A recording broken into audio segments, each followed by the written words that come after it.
And we're live. I feel like I say the same thing every time. Yeah, welcome to your Saturday afternoon live stream. You know, in another life, I was actually a DJ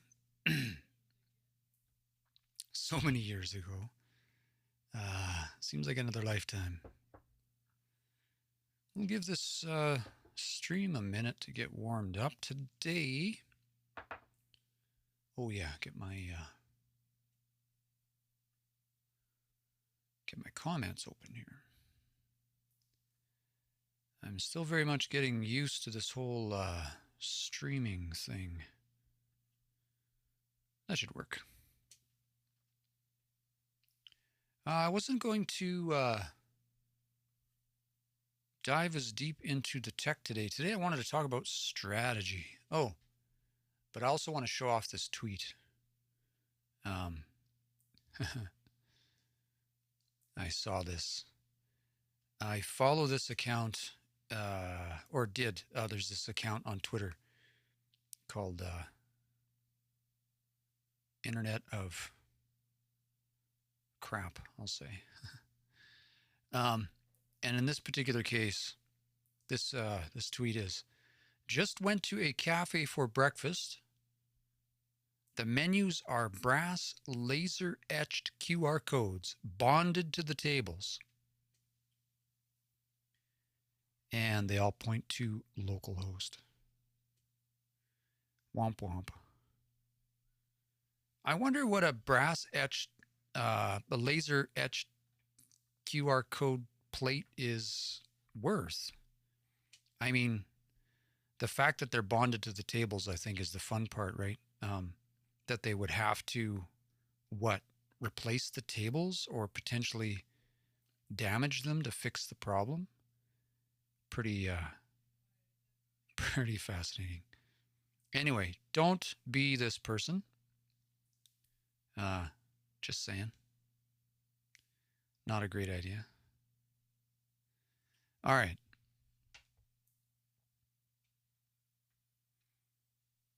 Let's dive into this a little bit. I just wanted to share that tweet because I thought it was fun. So today I want to talk a little bit about strategy. And I know that sounds either boring or silly, but this is my look at strategy as an engineer in a way that can be described on a piece of paper. That's not a bunch of fuzzy concepts that we don't really get or understand, but more so in a way that can be described.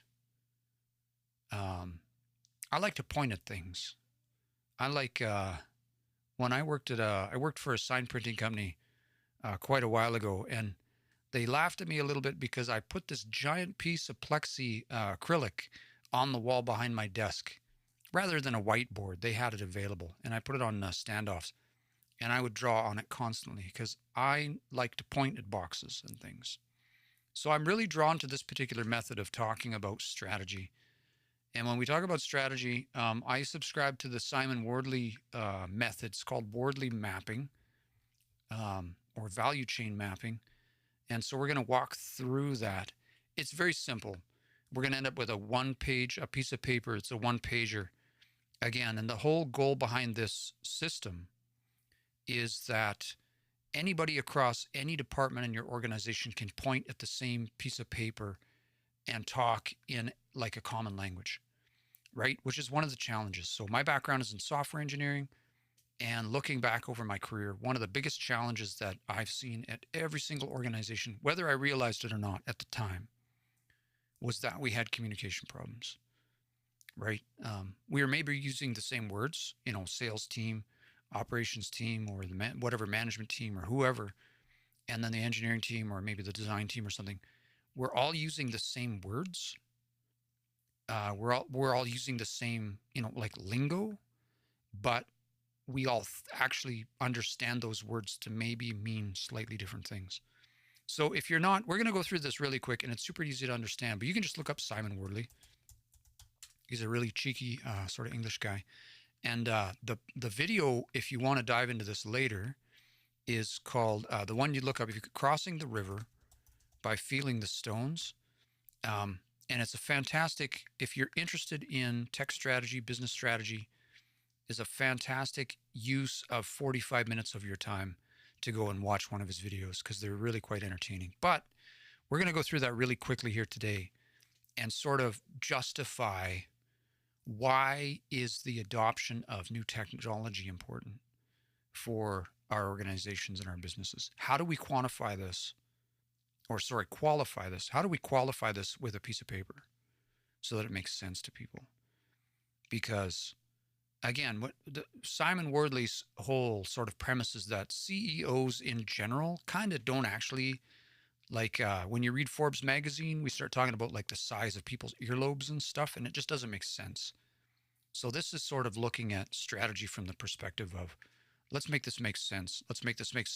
Let's put strategy on a piece of paper that everybody can understand. So the way Simon Wardley describes this is strategy is like a game of chess, but you can see all the pieces, but not the board. Okay. So if you could just see the pieces and you say, oh, successful CEOs move this pawn twice and then they move their king. And then you try and repeat that and it doesn't work. It's like, well, why? It's like, well, you can't see the board, right? But in order to understand what this looks like, we need to talk about a cup of tea. And just bear with me. We're going to run through this really quick. Again, if you're interested in strategy, this will be just like 10, 15 minutes. It'll be a shallow dive into a really interesting topic. So we start with what Simon calls a basic value chain. And we're gonna run with the idea that our business sells tea. We sell a cup of tea to our customers, and that's our value prop. We make tea. So in order to understand the value that we add to our customers, let me get out of the way.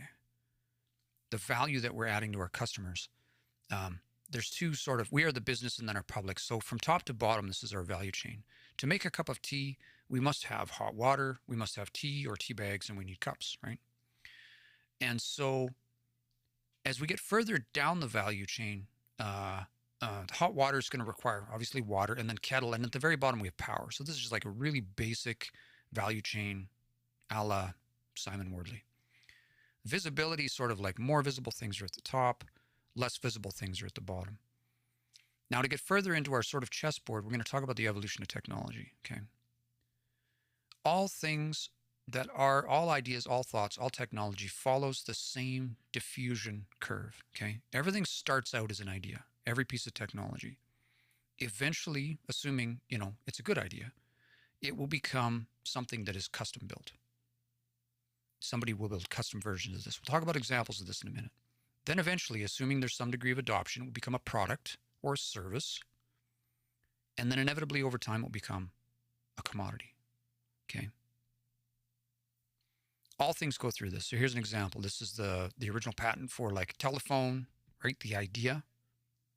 And then eventually that became like a custom built thing that was sort of being tested out. At one point in time, if you wanted a telephone, which nobody had heard about, maybe they had to build it by hand.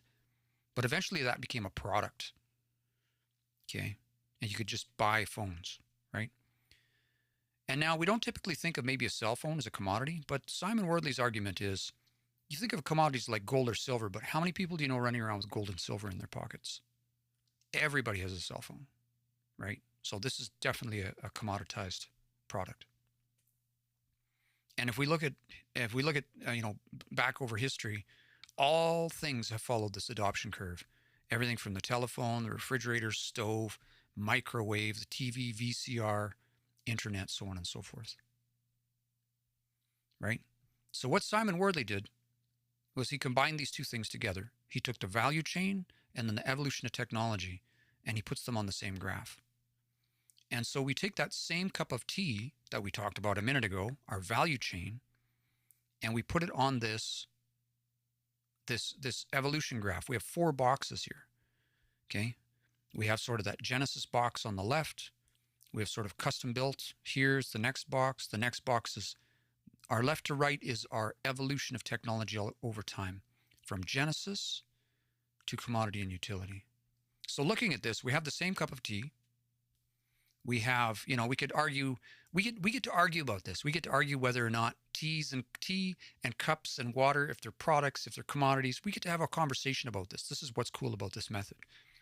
But the one thing that might stand out is we might all look at this. You could be in finance, you could be in sales, you can be a developer.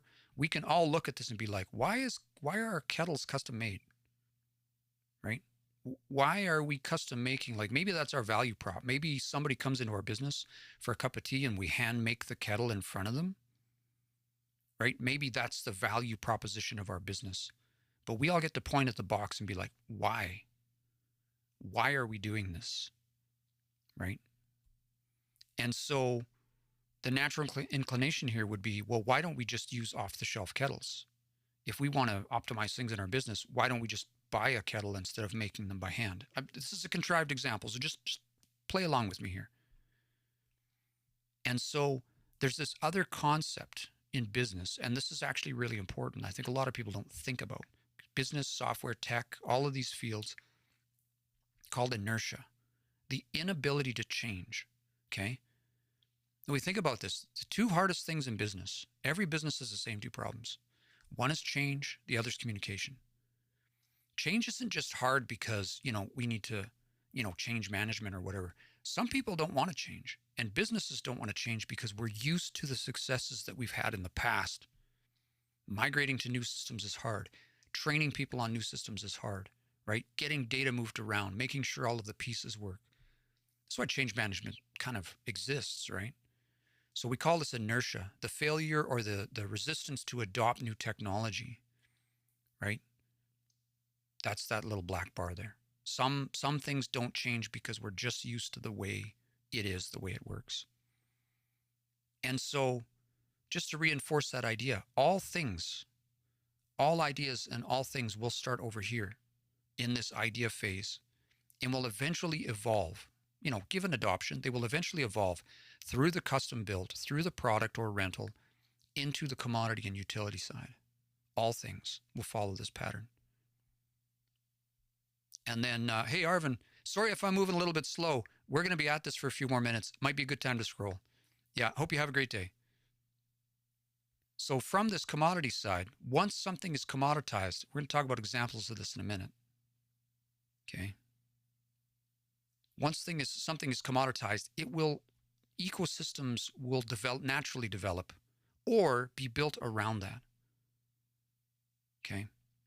And then from those platforms or those ecosystems, new value will be derived from those ecosystems.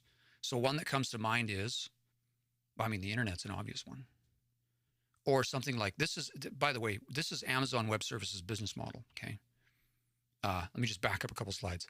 Amazon Web Services takes something that's emerged in the product column. They're like, oh, that's cool. And they commoditize it. And then they build an ecosystem around it. And then they present, and then there's new value. Then customers are like, ooh, elastic MapReduce, that's cool. And then the customers, have new ideas and they build new products. And then Amazon commoditizes those. This is their whole business model. I had a question here. How does one differentiate? Well, there's a lot of big words in that sentence. Probabilistic automation versus deterministic contractually. For instance, in a contract like the ILA contract that is coming up, I think I understand the question. If you would give me a little bit more details about that. I don't think I know specifically about the contract you're talking about. Or maybe it's not. When I get in a live stream, I can only keep so many things in my mind at once. So let's come back to that. So we're just talking about, this is Amazon's business model, right?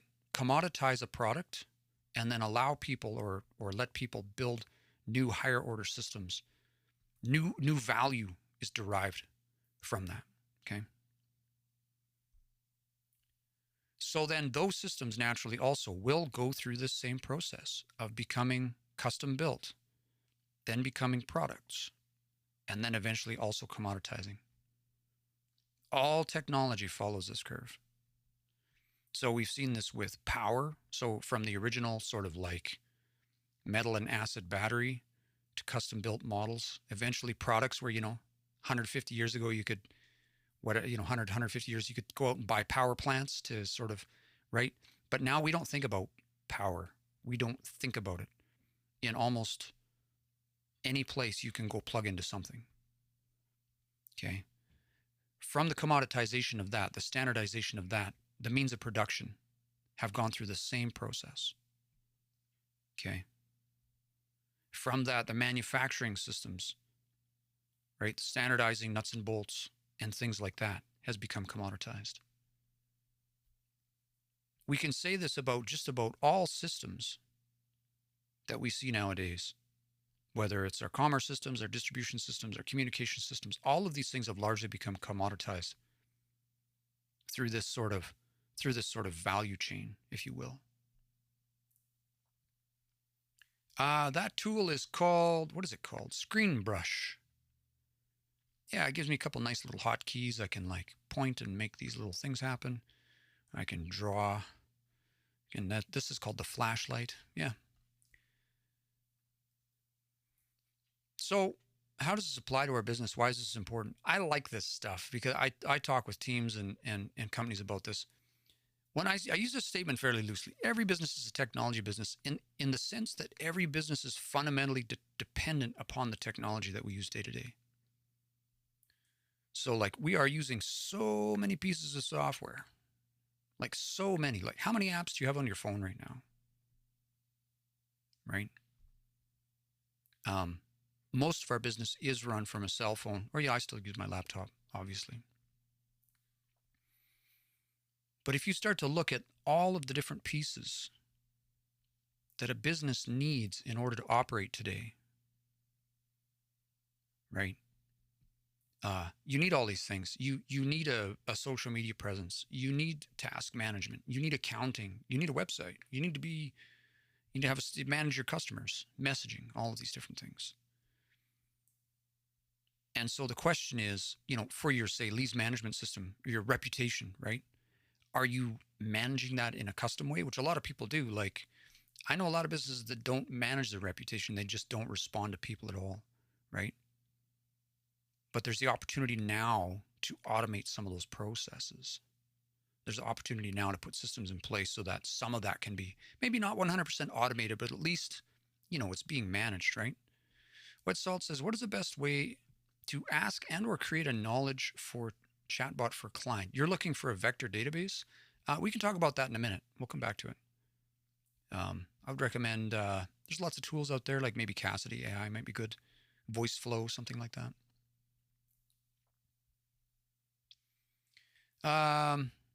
Google reviews are important. We don't need to talk about that. Just the tech side of it. So intake process, right? Appointment setting, inquiries, onboarding. Again, is this something that you're doing manually right now? Is this something that is like a manual custom process within your organization? Or are you evolving that using the new tools that are available to you? Because this is going to make a big difference in terms of like the amount of time that we're wasting on different processes, right? Content creation. There's so much buzz around this right now. Everybody wants to make faceless videos and all that kind of stuff, which is fine. That is exactly this process. Content creation is so time consuming. And that's why there's so much attention around this right now, because the creation and management of content is inherently a custom process. And that is something that AI has fundamentally done, right? Is it has pushed this over more to well past the product into sort of the commodity range. If you got, $20 in a subscription, basically you can make a ton of content now. Anybody can, really. It's level to play. It's commoditized that. It hasn't really commoditized, critical thinking or like intuitive thought or any of that kind of stuff. But the actual creation of the content is definitely been pushed fundamentally into the commodity sort of realm.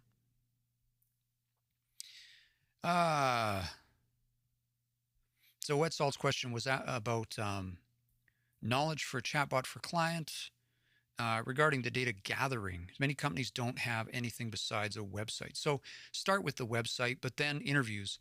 So the way I will typically approach that is like interview a client, and I'll have a list of questions around the processes. Do they have an FAQ?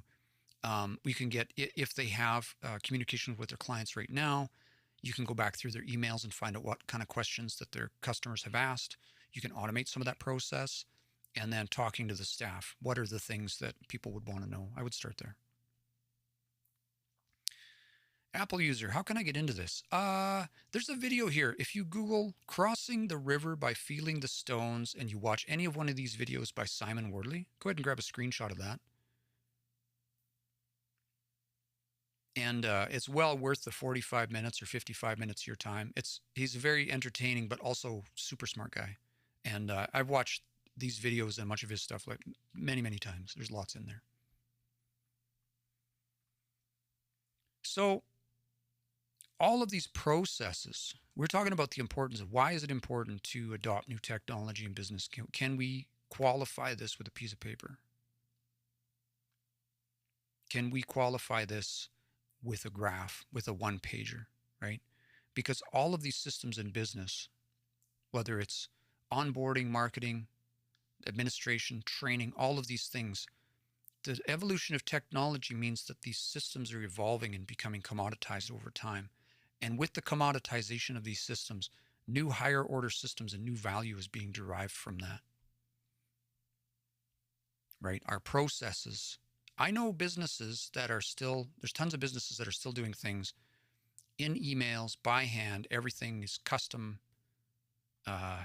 custom responsive and all that kind of stuff. There's a lot of tools out there that are starting to productize and commoditize this process, right? AI has added a lot of cheap thinking to our staffing processes. And so in this, I see, the ability to sort of hire somebody to do something and manually doing those processes. A lot of that is being automated or can be automated. Maybe not all of it, but a lot of it can be, with the supplement of AI in that system. I'm never an advocate for replacing people with AI. I'm an advocate for supplementing and giving your staff superpowers with AI, freeing up their time. Because your staff understand your business. Your staff understand your institutional knowledge. They understand your processes. Your staff have ideas about how to make things better for your business right now. They have ideas about what you should do tactically and strategically.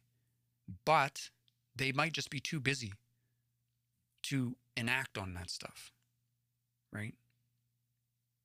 Wet Salt's great comment. How important is it to have a human in the loop as many people sell chatbots? The ability to jump in. My question for you is, what's the risk? How much risk are you taking? If the bot went off the rails, if the train derailed, what's the risk to the business? That should answer your question. If it's low risk, then human in the loop might be lower, might be less important. If it gets higher risk, then I would argue human in the loop is very important. I'll come back to that. So we're talking about supplementing staff.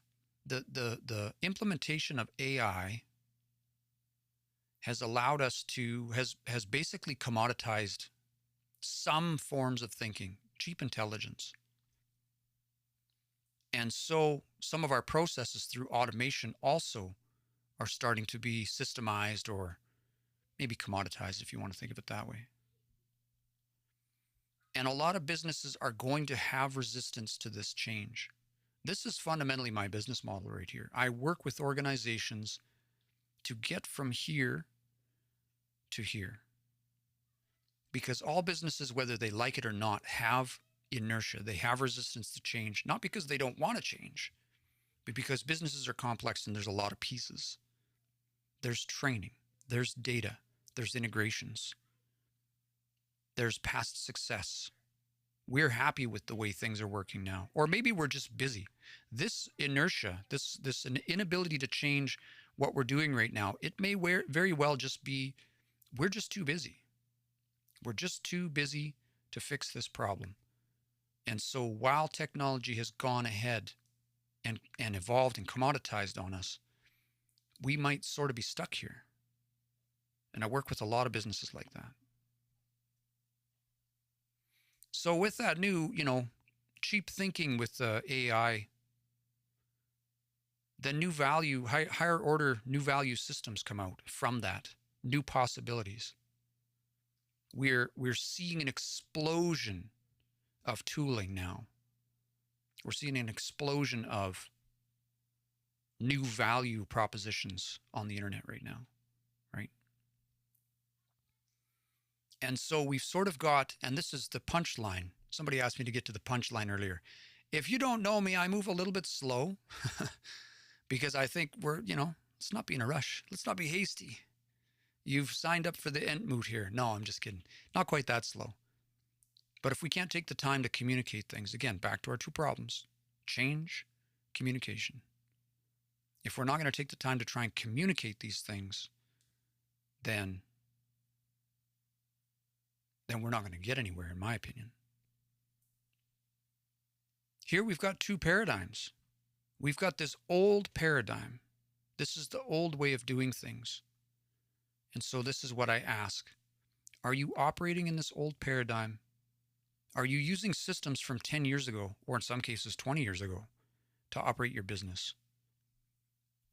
Or are you leveraging the higher value systems that have emerged to operate your business?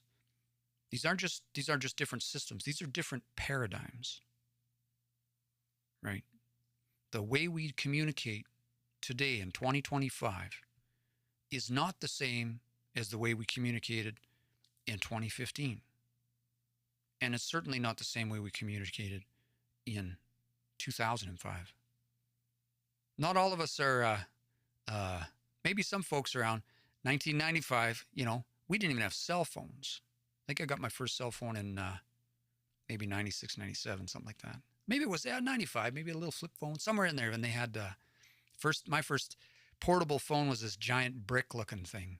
I was pretty young back then. Different paradigms. We don't communicate like that anymore, right? So the justification of maybe not even embracing, but just experimenting with new systems, because the new value that is derived from those systems is sort of available for us.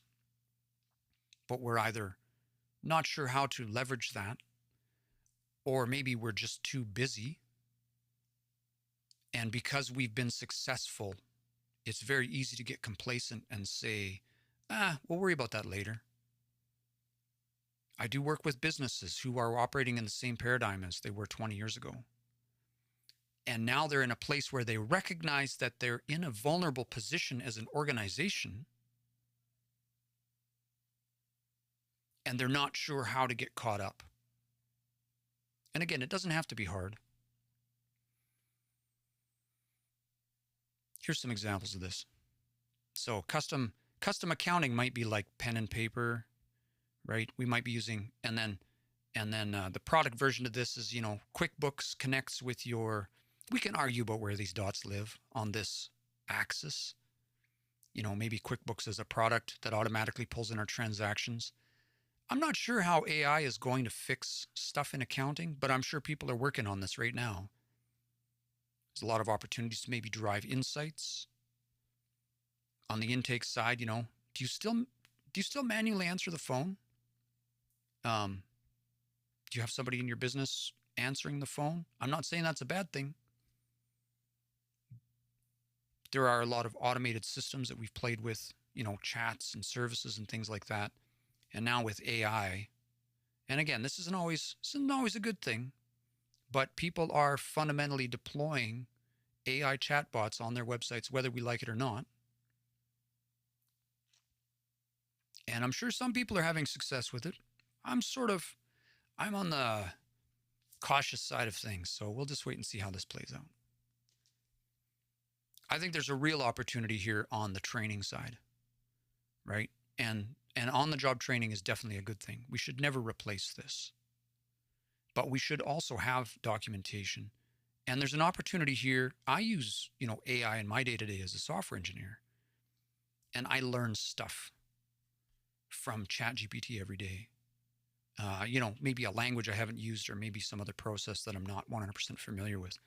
So the opportunity to supplement some of our training, especially if it's in-house, if we have systems in-house that we need to train and onboard people with, we can supplement that. Or another great use for AI in this scenario on the training side of things is if you have a lot of complex knowledge in your organization. It doesn't have to be business necessarily, but if you work in an institution or organization where you just have a lot of knowledge, right? I know some people that use AI in the finance sector for around regulations. I know people who are using it in the legal sector. Again, it's not writing necessarily they're not using it necessarily to sort of judge cases and whatnot, but what they're using it for is they've got custom trained systems that are trained on, here are all of the requirements we need to be aware of. Here's a document. Can you point out some areas where these two things don't jive, where there are some discrepancies? Give us a jumping off place to start digging into whether or not this meets the specifications, and then sort of iterate on that process. That can save a lot of time. Marketing, obviously, we're seeing a ton of AI in marketing, right? Cold calling is still very much a thing. That's still kind of not going to go away, but we've seen the evolution of this. We're seeing automated AI calling systems out there. And I'm calling that one an experiment. I'm willing to sort of sit back and see what kind of successes people have with it, what kind of successes and failures come with that. Because I'm cautious. I'm a little more cautious than most people. That's what I had for slides. When I say every business is a technology business, that's exactly what. Because we're so fundamentally dependent upon tech. Everybody here on the live is, staring at their cell phone right now. Right? It's become a way of, it's so embedded in our day-to-day. So if that kind of stuff interests you, I highly recommend go and have a look at Simon Wardley. You could just Google Crossing the River by Feeling the Stones. It's a presentation that Simon's done multiple times. He's a bit of a, I'll say, cheeky English fellow. And, it's very entertaining as well as informative. So it's definitely worth having a look. All right. Thanks for hanging out. Not done yet, but any thoughts on that? I sort of ended up with more people on that little presentation than I thought I would. It's hard to talk about strategy because I think it gets complicated really quickly. But one of the things I really like about this is a system developed by Simon Wardley. He calls it value chain mapping. And if you go check out, what's his blog called? He releases all of his stuff under the Creative Commons. Let me see. Wardleymaps.com. No. Gardeviance.org. This is his blog. So you can go and check out more of his stuff. He releases all Creative Commons. He goes so much more in depth in terms of not only mapping. You can see I borrowed all of these examples from Simon.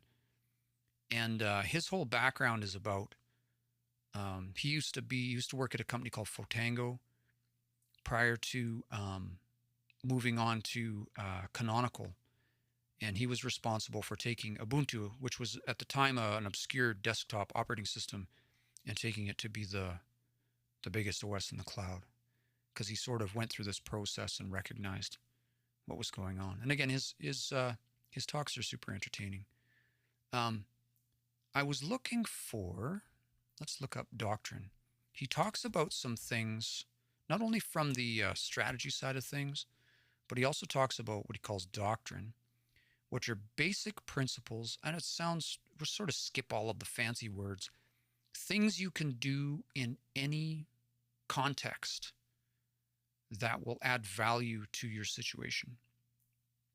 So you can basically just go through these and say, okay, what they call phase one in communication, use a common language. So if you're collaborating, just make sure that and one of the phrases I've heard recently is like, drop the lingo, right? Just use common language, make sure everybody understands what everybody's talking about. Challenge assumptions. This can be huge within an organization. Speak up and question. There's a lot of organizations I've worked for in the past where You've heard that phrase, nobody moves, nobody gets hurt, right? I've worked for a lot of orgs where people just won't speak up. There's sort of, fear of stepping on people's toes and things like that, right? Focus on high situational awareness. This is sort of one of the key points for mapping for me. One of the key points of having this particular map. This would be a equivalent to the chessboard for me, being able to see where the pieces are. And this can be a tool, something that Simon uses this for, and I've used it a little bit, is to, within an organization, look at different parts of the org or different processes or different, maybe have engineering teams or something like that, and find out where all of the different areas of duplication. Oh, we've got, three, some of the examples that he gives are like, work with an organization and they've got 3 different teams that are building out a CMS, or 3 different teams that are building out ETL systems, right? And it's like, well, we have to, it's like, well, why? Why are you not using an off-the-shelf ETL system? What is so special about your ETL process that you need to be writing this from scratch? Like, honestly, you got a team of 6 people have been working on this for 18 months. And why? How much, if you just move to a new paradigm, right? Sure, you're going to spend money on that ETL system, but if you factor in the overall cost of ownership, right? ETL, sorry, if anybody doesn't know what that means, ETL is just like when you're loading large amounts of data in an ongoing way. So an example of this might be like synchronizing e-commerce products from multiple sources into one spot, or aggregating a bunch of listings for real estate or vehicles or something into one place, right? They call that ETL. And so why are you building a system from scratch to do that when there's, dozens, if not hundreds of products out there? So he'll work with organizations sometimes and help spot the duplication. Maybe it could be government organizations, could be corporations, right? So situational awareness, what that means is the chessboard, understanding, oh, geez, we didn't even know we were building 3 different ETL systems. I was like, well, okay, we have situational awareness. Where's ETL going? Not a not a sexy conversation, but what's the future of ETL? Which is a question nobody's ever said. But if ETL is your business, this is something you need to know, right? This type of strategic thinking really applies to any business or any vertical, any organization. It might not seem, you don't really have conversations on a Saturday night with somebody be like, what's the future of plumbing? But somebody is, right? Because of the emergence of cheap intelligence through quote unquote AI, artificial intelligence, all of these industries have shifted and everything is changing. And of course, robotics and different things like that. So one of the things about this is that we sort of understand some of this intuitively. We sort of understand some of this from an outside perspective. Maybe we understand we understand that technology evolves.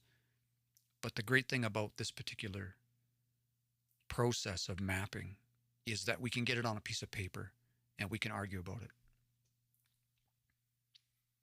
I'm just going to, got a few questions here I missed. Is there any technology nowadays that we can import in our daily life of business? Yeah, I feel like, I'm not sure what you mean by technology import in our daily life of business. I feel like our daily life of business is nothing but technology. Wet Salt, impressed by your way of thinking about this. Love to be an intern. Well, I'll be talking about this more. I hope you'll at least give me a follow. If you want to learn more, I'd highly recommend you go and look up Simon Wardley, because you can find out, he gives away all of his stuff for free. You can go read on his blog there. What's else is exactly, no matter how many new tools come out, people don't accept change. Yep, I'm working with, I know one organization I met with recently that's doing a lot of stuff on paper. Seems like, wow, paper 2025, really? Like, yeah, no, they just prefer to do it that way. That's the way they've always done it. They're still successful. They are whatever. And that's the way they like it. Paper calendar on the wall, note paper on the desk, piece of notepad in your back pocket. A lot of organizations I work with struggle with things like they'll use something like jot forms, or they'll use something like they might look at Airtable, but it's just too complex, right? And even jot forms, like, okay, we built out this form in jot forms. Now what? Where do we go from here? And so there's this massive technology gap, and for me, that's one of the biggest um, barriers, I'll say, right? That inertia. If we go back, let's see if we can go back right there, right? That barrier, whatever that looks like. A lot of companies, some companies kind of don't want to change because they're just busy and they're making money or whatever, or maybe they're just busy, right? Um, one of the biggest barriers or one of the biggest sources of inertia for organizations sometimes is just that the technology gap is uh, broadening, right? We need to, I'm trying to think, there's another creator on here, Emma. Um, what's the phrase that she uses all the time? It's about like digital literacy, I think is the phrase, right? We need digital literacy for some of these tools. And one of the problems is, I heard another creator, I don't remember their name. They said, stop using jargon, stop using lingo, right? That's something that the marketing world loves to do, is just sort of make everything sound fancy, or even just the concept of, like prompt engineering. I love the way sort of Mrs. Jones, another creator on here, phrases it. Prompt engineering isn't engineering. It's like a conversation, which is like, yeah, you're sort of having a conversation with this thing. And I mean, you can be not strategic. You can be like analytical about it and be like, okay, I've analyzed all of these different prompts and these ones work better. So that's a sort of a scientific approach, but it is very, very much a communication skill, being able to articulate what it is that you're looking to get out of this system, right? And so sometimes I feel like just the lingo alone or the jargon can scare people, because all of a sudden, as soon as you have a fancy word, um, as soon as you have like a fancy word attached to something, right? Then all of a sudden it falls into this category of like maybe too hard for some people. Jesse, still here. Are you reading books? I am. That's a different channel though. I have a couple different TikToks. This one's for my business. So my business is automation. I'm a software engineer by day. I do some language work. I do software and language work too. But my day job, I talk about automation and strategy. Sometimes a little bit of AI, but mostly around sort of bridging the tech gap. Oh, the other page. Is there another page? I'm not sure. Oh yeah, another TikTok page. Yeah, I actually have several TikTok accounts, but it's too much to keep up with. I debated in the beginning, do I do all these on one TikTok account? But it doesn't make sense. TikTok punishes you if you sort of veer all over the place. So I have multiple accounts. Yeah. Yeah. So the question was, how do we, I guess one of the questions is, how do we bridge that gap? Or like even understanding that gap is real. I think I see organizations sometimes focus on things like the things that they can control, right? Let me just jump over here. We'll just how did I get stuck here? Right. So we've got a piece of software. We'll just say software A. Okay, and then we'll just pick another piece of software and we'll call this software B. And let's pretend that this is for like email marketing, or maybe it's a CRM or whatever. And then we'll do one more. We'll say we have software C, right? Let's pretend that we have these. I'm going to make them, I like to make things pretty colors, so we'll make those ones blue. So we've got these three softwares. And let's just pretend for a second that these softwares in total are costing us, say this one's like $100 and this one's like $50. These are say monthly fees or something like that. And this one's say like $125, okay? Son of Man, I'll come back to your question in just a second. I see business owners sometimes obsessing over these costs, these software costs, because it's something that they have control over. Okay. I'm going to try and make those a little bit smaller. Because it's something they have control over. It's something they feel they have control over. In the meantime, these are our staffing costs. Okay. And I can't make that bar big enough. But we tend not to look for opportunities to optimize this. And again, just to be perfectly clear, I'm never an advocate for replacing people with AI. I'm an advocate for, if you're going to automate processes in your business, that's going to free up staff's time to do more interesting things. Okay.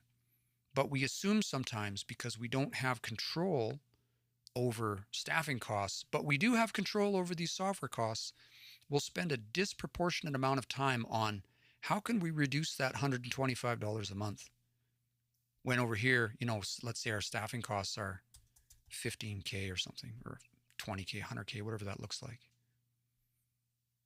When I come into an organization, the first thing I do is I say, all right, walk me through your processes, because I want to know how we can augment your staff so that we can not necessarily reduce the staffing costs, but multiply the outputs. So the investment of $15K that you're putting into staffing, okay, has an amplified effect on your business. I don't have a great way to graph that. I'll just leave it like this. It's not necessarily reducing the staffing per se. But if everybody's running around spinning their wheels for 8 hours a day, if we can reduce the wheel spinning to 4 hours a day, that frees up 4 hours every single day to work on more interesting tasks. But people not understanding how technology works lots of times, or not seeing that they're stuck in this holding pattern with their business and not quite sure how to scale or how to get out of that stuck pattern. And from my perspective, 9 times out of 10, it seems like, there's a technology gap problem there. I'm not going to say technology is going to solve every single problem. Absolutely not. But because of my background in software, I see a lot of businesses that are spending time doing stuff manually and want to be growing and want to be doing more interesting things and are not sure how to bridge that gap or get unstuck from that particular manual process. I think we were on doctrine. So some of this stuff is a little bit software oriented. He's talking about development, know your customers, focus on user needs, stuff like that. I think some of this still applies in business. Oh yes, Son of Man had a question. How do I motivate the co-founder of my small company to incorporate LLM for coding? Hey, Tentacle. The answer to that question is, so we can actually just go back to, let me see if I can find the slide here. So if you are manually coding, you are sort of here. You're in this spot right here. And actually probably you're more in the custom realm. So what happens is that AI has allowed us to, I'm a software engineer and I use Cursor every day. So I use Claude most of the time and sometimes ChatGPT to write code. And what that has done is it's done a couple things. It's allowed me to just not type anymore. I just don't type. I just don't write code. I still write tests. This is 100% a Wardley map. I still write tests, but the thing that it's allowed me to do is, if I move on to my next slide, in my particular case, because I'm using AI for my coding process, the new value that has been derived from that for me is that I'm a software engineer. The key skills of software engineering still apply. Critical thinking, testing, planning, software design, all of those things still apply. But the barrier of me not understanding the language I'm using is gone. So I've used AI. I was a holdout. There's a really popular library out there. It's been around for a while. It's developed by Facebook. It's called React. It's in everything now. Everything's made out of React now. Not everything, but lots of things. I held off learning React because I had an understanding how it worked. I like the underdog system, so I always used sort of other systems, Aurelia JS and Svelte and like different stuff, just because that's my thing. But I write in React now every day, and I don't write the code. Right? My AI writes the code. My LLM writes the code. And I'm another example.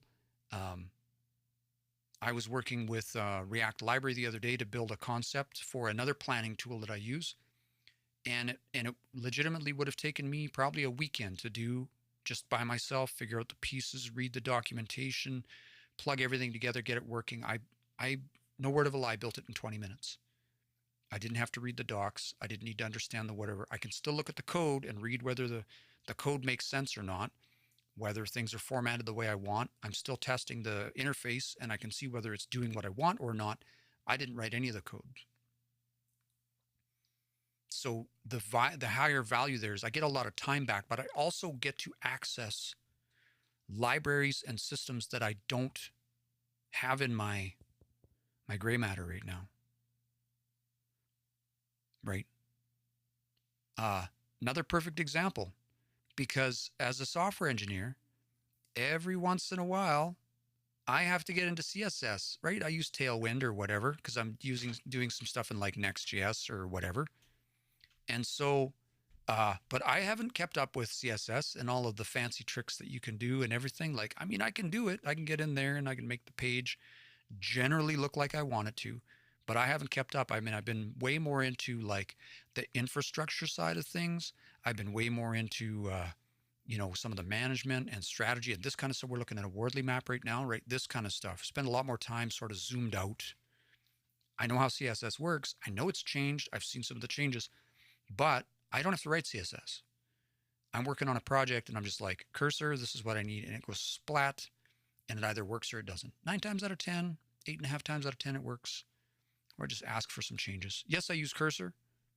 I'm pretty happy with cursor so far. I'm always experimenting with different tools. Thoughts on Notebook LM? No, I've looked at it a few times. It keeps popping up in my feed. I know what it is, but I haven't played with it. I'm going to have to. I appreciate the recommendation. I always keep a window open, so I'll just tuck that one in my back pocket and we'll come back to it. Maybe we'll dive into that on another live. Yeah. Yeah, right on. So I hope that answered the question. How do I motivate my co-founder? Because it's going to give you time. It's going to give you time and it's going to give you access to tools and things that you don't have access to right now. Right? And if you're using Cursor, it's $20 a month. I have a friend who's a developer. He works in WordPress. He's worked in WordPress for over 25 years. And he uses these systems and he just keeps buying more tokens. He's just like, yeah, I'll pay $100 a month for this because it just makes me so much more productive, right? As a solo developer. On teams, when you're in a team scenario, again, I typically work on my own projects, typically with just myself, also my brother who's an engineer.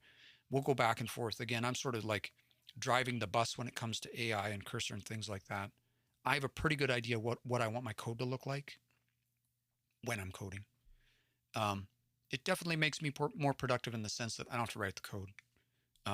Or sometimes I have like a little bit of an algorithm or like a logic puzzle that my old brain needs to think about for a few minutes before I can figure it out. And AI is just usually like, boom, it works. Or it doesn't, and I need to fuss with it a bit. But it's saved me a lot of time, lots of times. I have read some reports. There's some studies out there about the use of AI in larger teams has not made larger software teams has not really made them more productive overall, because there's more to software than just writing software. It's made a lot more pull requests and it's introduced a lot more bugs because I think our perception of what AI is giving to us is skewed, especially if we don't have and this is just my sort of opinion on the topic. If we don't have a skeptical approach about what AI is giving us, right? If we think about AI in the context of thinking it's a little bit too magical, or we just assume that it will just work and we're not aware of it's sort of like a tip of the iceberg thing, right? We're not aware of all of the complexities and all of the gotchas that lay beneath the surface. Then we can end up just sort of putting a naive implementation in place that'll turn around and come back and bite us in the foot, right? I see lots of stuff out there right now. Oh, let me pull up my tweet again. I see lots of stuff out there right now where it's just like a senior dev asking the junior dev, did you write this code with AI? And they're like, yeah. And they're like, did you read the code after it was written? And they're like, no. And they just deny the code change. And they're like, yeah, just go back and read it. I got a couple comments here. I can imagine the rewriting and context required isn't good in large teams. I think movement in large teams needs to be, if you're working in a large software team, you need to be moving thoughtfully anyway. And you need to have a plan, right? You're not just throwing code at the wall and seeing what sticks. Skellig Michael says, it's interesting. I didn't think WP coding was super amenable to AI enhancement. You know, what's really interesting is it's not necessarily WordPress coding, it's just PHP, right? So the thing that's allowed my friend to do is just like, oh, I just need to spin up a custom plugin that does this, and he can do it in an hour, right? Or, you know, we've done a few custom integrations recently where it's like, we need a plugin that's going to receive data in a specific way. We don't want to use the WordPress API. We could, like the REST API. We'll just put a custom plugin there. It's got some custom whatever, and like whipped it together in half an hour. So it just mostly allows us to sort of prototype code faster. I write browser extensions regularly with AI, just because it's cool. It's only for my use. I just need the browser to do something interesting, right? And just boom, now I have an extension. And okay, I need it to do this now. Boom, now it does that. Like, it's made that very accessible. I could have written a browser extension any other time. It just feels much more accessible to me now. We're talking about understanding complexity in systems and software. Just take a minute and read the tweet, and then we'll talk about it. Just went to a cafe for breakfast. Their menus are brass, laser-etched QR codes bonded to the tables. And they all point to localhost. If you understand why this is sort of funny and also horrible. Sorry, let me go the other way. If you don't understand why this is funny and horrible at the same time, it's because somebody sold a solution to this restaurant that they developed on their local computer. Okay, they developed it on their local computer and they didn't deploy it to somewhere that was publicly accessible. And so the cafe went out and, you know, laser etched QR codes in brass and had them bonded to the tables. And then there's a categorical failure here because they can't go back and change the QR codes. And localhost, in this case, if you scan the QR code, localhost is looking, localhost would point to your phone. So everybody's phone is localhost in this context. So it can't be fixed. The only way to fix this problem is to rip all of the QR codes off the tables and do it over again, right? And so the joke here is that whoever implemented this didn't fully, they had access to, or maybe thought they could build the system, but they didn't understand the full picture of what they were building. And unfortunately, clearing the browser cache will not fix this. Skellig says, restaurant just needs access to all its potential. Yeah, exactly. We just need to, when you walk in the door, we need to root your phone so we can put a host file, assuming you could even do that on like an iPhone or something. So we can root the phone and add a host file entry that would redirect to the website where this should actually point to. Not a practical solution, unfortunately. I always say, use your AI wisely. We might get into that in another live. We had a request last week to build out an API, and I've been meaning to talk about, I haven't figured out a great way to talk about this yet. Today, we're mostly just talking about technology, strategy, paradigms, why the adoption of AI is important, or not just AI, automation, why the adoption of technology is important in the context of an organization or a business. Doesn't have to necessarily even be like business or corporation. This could be like nonprofits. I work with a few nonprofits, and I see lots of nonprofits out there. Typically, you're in a scenario where you don't have a lot of money, right? And you're trying to get the best bang for your buck. And, you know, sometimes you're locked into contracts, or you're just trying to See a lot of nonprofits that are struggling to keep up with some of the things that they need to do because they don't necessarily have the budget for it, right? There's a lot of tech out there that's very um, affordable these days and accessible.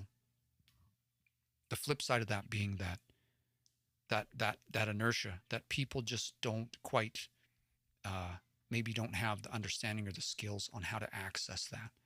They have inertia, they have an inability to change. And so we see a lot of organizations just stuck in these patterns. They know they need to change, not quite sure how. We were kind of moving through the doctrine and just dealing with some questions there. So the doctrine from Simon Wardley, again, if you go look up Simon Wardley, um, I would recommend this video here, Crossing the River by Feeling the Stones, it's called. Simon Wardley, and it's sort of a little bit tongue-in-cheek. Um, it's a very entertaining, if you're interested in business strategy, IT, any of that kind of stuff, um, very much worth the 45 to 50 minutes of your time to watch this video. I've watched it so many times, and I've watched several of them, and they're entertaining as well as valuable. But then when you start diving deeper into Simon Wardley's stuff, the deeper you go, he gives all of his stuff away for free. So, or like Creative Commons, basically. So you can go and read all of it. And the doctrine is one thing that I keep coming back to and studying it again and again, because all the doctrine is just a list of principles or a list of things that you can implement no matter what. No matter where you are, you can do these things and it will put you in a better position. It will improve your posture if you can just implement these things, right? So here, under the learning one, use a systematic mechanism of learning. So for me, that means lots of things. But if you just incorporate learning, a systemized learning into your day-to-day, that as an organization, that's going to just push you in the right direction. What are you going to learn? Well, you're going to learn about new tech, probably. You're going to learn about new processes. You're going to learn about new systems. You're going to learn about ways to improve things, right? Think small, which seems, oh, and here he's saying, as in understand the details. Use small teams and break large landscapes into small contracts. Don't be chased away by fears and complexity of management. We could talk for an hour about that, about breaking things. There was a question earlier about, AI and chatbots, and that really falls into, it's the same way that we approach AI, right? I call this my risk and complexity framework for AI. We do the exact same thing when we've got problems that are complex. Like if you've ever had a long chat or just a problem you had a hard time solving with ChatGPT or some LLM or whatever, it's probably because it's too complex. So there's basically there's two sides to this risk and complexity. We've got two axes. One is the degree of complexity. Is it a low complexity task or high complexity task? And then is it low risk or high risk? And so everything that I'm about to implement, every process where I'm looking at maybe implementing AI, I will just naturally evaluate these two things. If it's high complexity, we want to break it down into low complexity because we're just going to get better results. And if it's high risk, then we're going to think about, we're absolutely going to have a human in the loop. And that was the earlier question, right? And so I tend to think about, just with my background in software engineering and sort of the things I've been taught over the years, right? I think about systems when I think about this piece of doctrine, the think small, I think about when you've got large systems, the only way to tackle large systems or large problems is to break them down into smaller problems. And that's just one thing. It just doesn't matter what context you work in, what scenario you are in. That's just something that will help. Make the problem smaller. Ryan says, I think within a year, AI will be able to refactor a large code base with 0 new bugs. I think it'll have to be an agentic system that knows how to write and refactor the tests and then also run them. And that's fine, as long as the overall result of the system still does what it's supposed to. The thing is that one of the problems that we're going to have with, and again, this is just, I don't train LLMs, and I'm not going to claim to be an expert in AI systems or whatever. Just sort of my perspective as a software engineer, having worked with AI for basically since it came out publicly, ChatGPT and coding and different things like that. I use it every day. The problem I'm interested in seeing if they can solve is that when you use an LLM, when you use ChatGPT, especially when you use it on like a coding problem, one of the things that it tends to do is sort of veer back to the norm all the time. It always sort of wants to steer back to the most probable general thing. And that'll be the problem. If they can navigate the system so that when you have this agentic AI-based refactoring model or whatever that looks like, running rampant in your code base and making those changes, from my perspective, you better have a lot of checks and balances in place to make sure that that system is doing exactly what it's supposed to. Because there will be cases where that agentic system is going to decide, for whatever reason, because of bias or because of its, because of the training data, that that piece over there needs to look like this. And this piece over here needs to look like that. And then all of a sudden, it'll actually change the core functionality as a part of its refactor process. And we're going to need to have checks and balances in place for that. Because the AI doesn't understand risk in a system, right? Unless it's been trained that way. And then even that training around risk is going to have biases. It's going to be wrong. We have to assume when we're working with AI. Okay, this is Aaron's doctrine, okay? This is Aaron's doctrine today. I'll just give this one nugget because my whole experience, my whole background tells me this. You have to assume what AI is giving you is wrong. I'm going to say that again. You have to assume whatever AI is giving you is wrong because it is, at least a little bit. If you don't understand how LLMs work, they work on probability. Now, an overly simplistic example of this is, those, you play that game, that's kind of a game or whatever. You go into your phone and you open up a text message or whatever, and they're like, type up the first word and then just hit the one in the middle. Just keep hitting it over and over and over again and see what kind of funny sentence you come up with. In an overly simplistic view, that's what an LLM does. Now, it's a bit more complex because it takes the output, the total output, and it feeds it back in with whatever context it has and tries to predict the next word. And I know people are working on this problem in terms of instead of predicting the next word, it's working in phrases. I know there's a bunch of work going on around this. That doesn't change the fact, from my perspective, that you must assume whatever you're getting back from your LLM or your ChatGPT or your Claude or whatever system you're working with, you must assume it's wrong to some degree. And if it's right, great. But if it's wrong, then you need to understand what is the risk within the context you're working in, right? I see a lot of people standing up AI systems to do, let's go to that slide. Where is it at? Marketing, training, intake, accounting, like AI phone calls, like having AI like answer the phone. And my appetite for risk is pretty low. So I would be pretty reluctant to just have an AI system interact with my customers. That's just me. Other businesses might get a lot of value out of that. It might really help what they're doing. But if it goes off the rails, what's the risk? That you ruin that relationship with that customer. Well, your customers are your business. They're driving value into your business. Without your customers, then putting an AI in that situation, for me, that's high risk. So I'm going to be super cautious about that.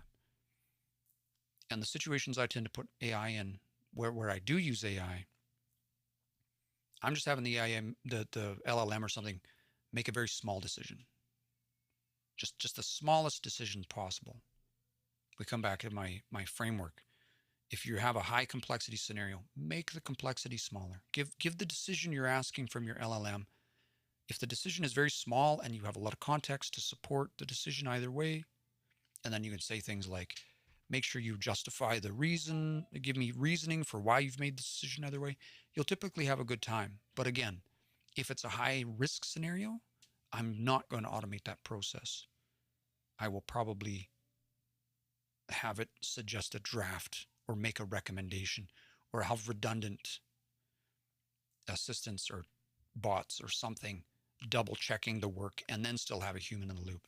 I want the highest degree possible of a successful outcome from that scenario. But again, if it's high risk, I 100% am assuming what I'm getting back from AI is wrong, because you have to, in my opinion. From an engineering perspective, from a mathematical perspective, LLMs are wrong. They're wrong.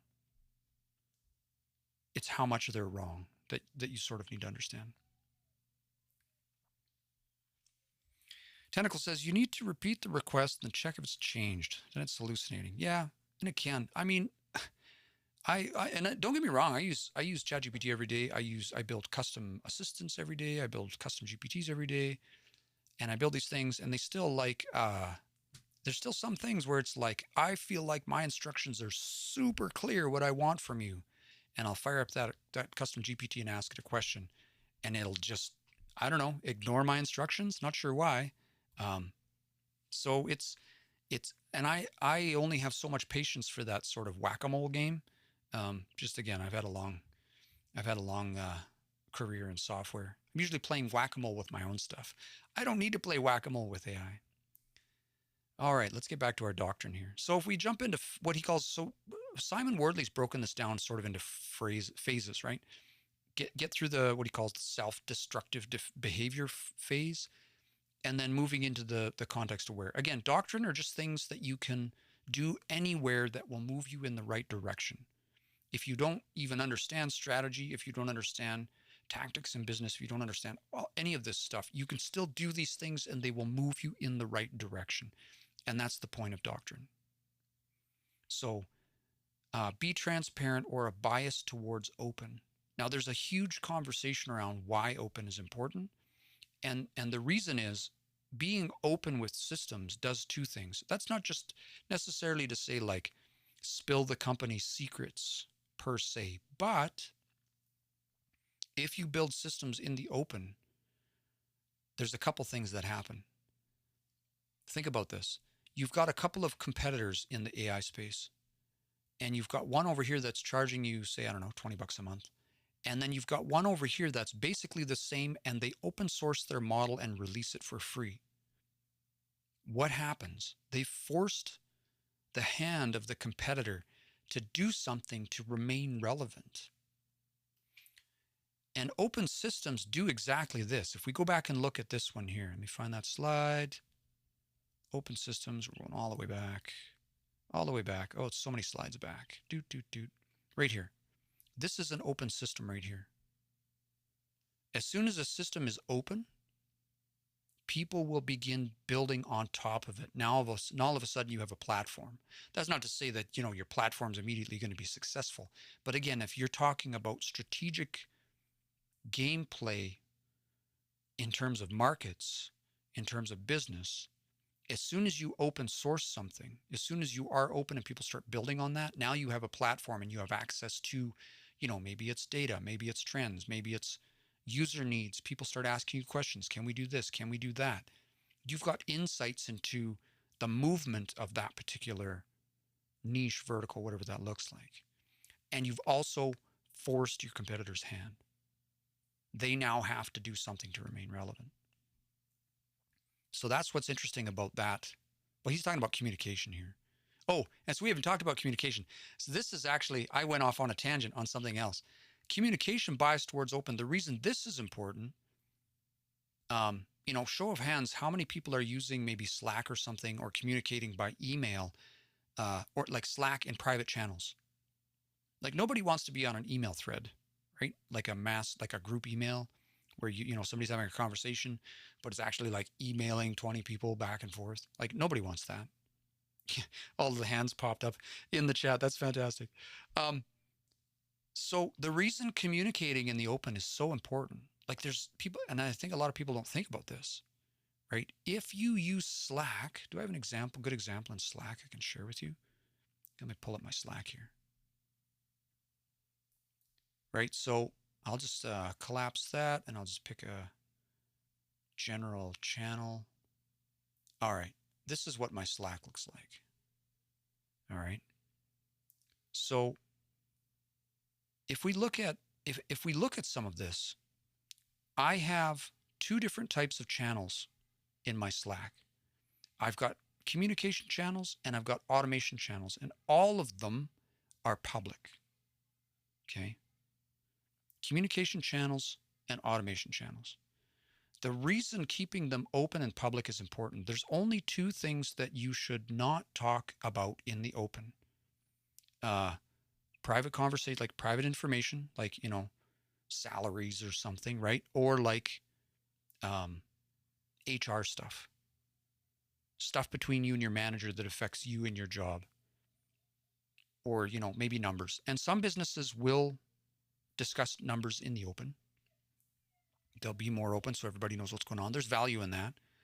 But the reason communicating in the open is important is because, A, it gives everybody an opportunity to chime in on conversations. And if you've never been in a scenario where you have this style of open communication, you don't understand the value you're missing out on. Everybody in your business, even if they're just like not in charge, they're not a manager, they're not in charge of a bunch of stuff. I guarantee you the person answering the phone and greeting people at the door has a unique perspective on your business. And even though they may not have a lot to say in some of those conversations, their perspective is valuable. They understand the day-to-day ins and outs of what your customers want, what people are asking for. And so if you have conversations in the open, one of the things that will happen is you'll start getting people chiming in on conversations in relevant ways. Some of those conversations aren't always relevant, but there's a lot of value there because you start to leverage more of your organization, more people.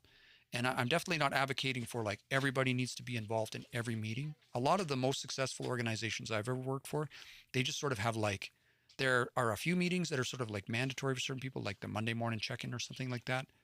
And then all other meetings are sort of, maybe there'll be two, three more meetings throughout the week that are just optional. We're going to talk about our marketing strategy on Thursday at 2. Obviously, if you're in the marketing department, you should be there, but everyone else is welcome to attend if you just want to listen in. And we had that a lot. Sometimes they would, sometimes they wouldn't, but everybody had an idea.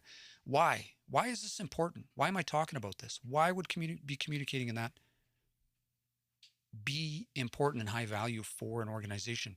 Because we have two problems. Every organization has the same two problems. One is change, one is communication. If you have people involved in your meetings and they understand what's going on, then you don't need to communicate those things again.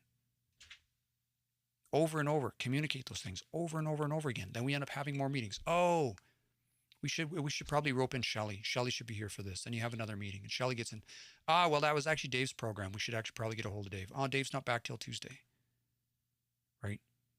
This happens. This is the day-to-day of so many organizations. If you have these conversations in the open and allow people to opt in to the conversations, you save a lot of time and a lot more people know what's going on, and they're a lot more aligned on the direction that your business is going. The other thing that happens is, what happens when somebody leaves? What happens when you've got your CEO or the president or the manager or somebody, you've had somebody in a key position in the marketing or sales or whatever position that's been there for 2 years and have been involved in all this planning and everything that's going on and whatever, and all of a sudden they get sniped and they move on to another organization. All of those conversations that they've had about everything is gone. I mean, maybe you have their emails or whatever, but if you're using Slack or maybe Teams, but if you're using something like Slack and your conversations are happening in the open, you can go back and search them. I go back and search my old conversations with different staff about decisions that we made on different things all the time. There's a huge amount of value in that. It's the same reason in the software industry we use version control for our code changes. And we have conversations around those changes. And then we can go back and look at those conversations around those changes. So we can get back into the headspace of where we were 6 months ago. There's so much value in this. Or rather, when we don't know that this is missing, we end up doing a lot of rework. We rework things over and over. We have those conversations over and over. We've onboarded people sometimes where these conversations are in the open about different parts of our business. Somebody comes in the door and then we tell them, when you come in the door, go see if you can find in the Slack, what our policy is about this. See if you can find what decision was made about this particular thing, right? Get the people used to doing a search through the conversations to see what was decided about different parts of the business. High leverage. All right, we can jump over the development stuff. Again, these are doctrine, Simon Wardley's doctrine. These are things that you can do in your business or your organization that no matter whether or not you have a strategy or not, these will still move you in the right direction. These will still start to pull your organization into a more relevant position. We'll run through these developments really. Not every company is a development company, but we'll just run through these really quick. Focus on the outcome, not the contract. Super important. Focus on the outcome of what you're trying to achieve. This is related to we talked about this the other day when we were looking at alignment mapping. This is the other tool. There's two tools that I like to use with every organization I work with, regardless of whether or not they're, tech or software. Excuse me. One is Wardley Mapping. That's this one here. Let me get to a more relevant slide. So this is Wardley Mapping, where we can sort of assess the different pieces of an organization, where they exist, where the different parts of what you're doing exist on not only the value chain, but like the evolution. Are you doing a lot of custom things? By the way, if you are in software, one of the reasons Wardley Mapping is relevant is because if you're doing stuff over here in the custom realm, this is a great place for Agile. If you know what Agile is, it's a software development methodology. Agile works great right here. Agile doesn't work great here. And it definitely doesn't work over here. Right? The way we develop things, the way we go about software needs to change depending on what it is that we're working on. We'll talk about that another day.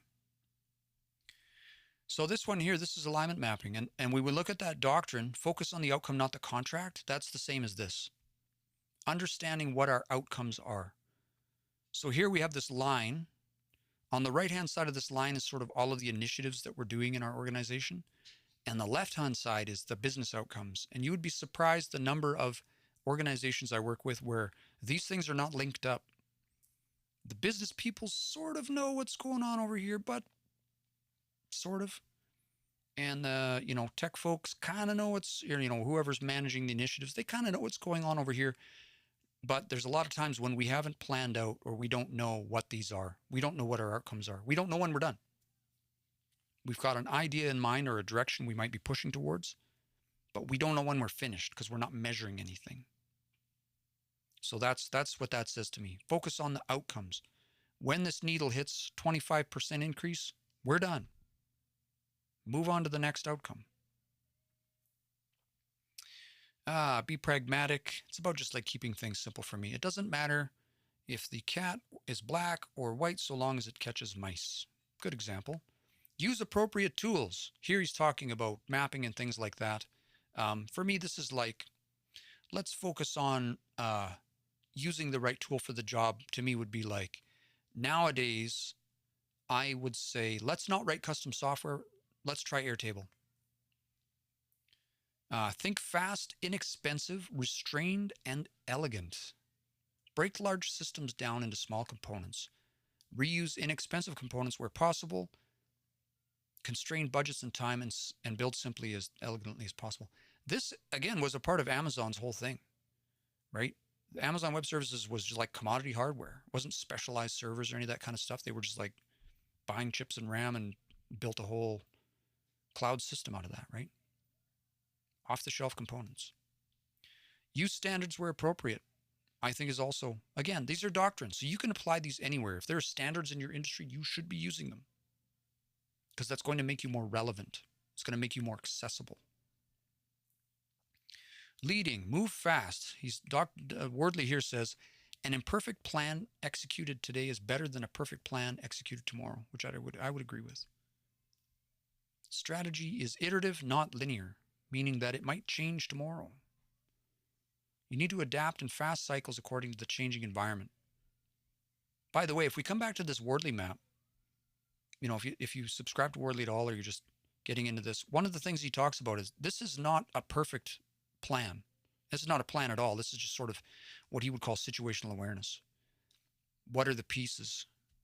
What are the pieces where we, if we think about the kettle, let's go back to that one because that makes a bit, I don't need to explain the kettle if we look at that. We can all look at that, the graph of the kettle, right here.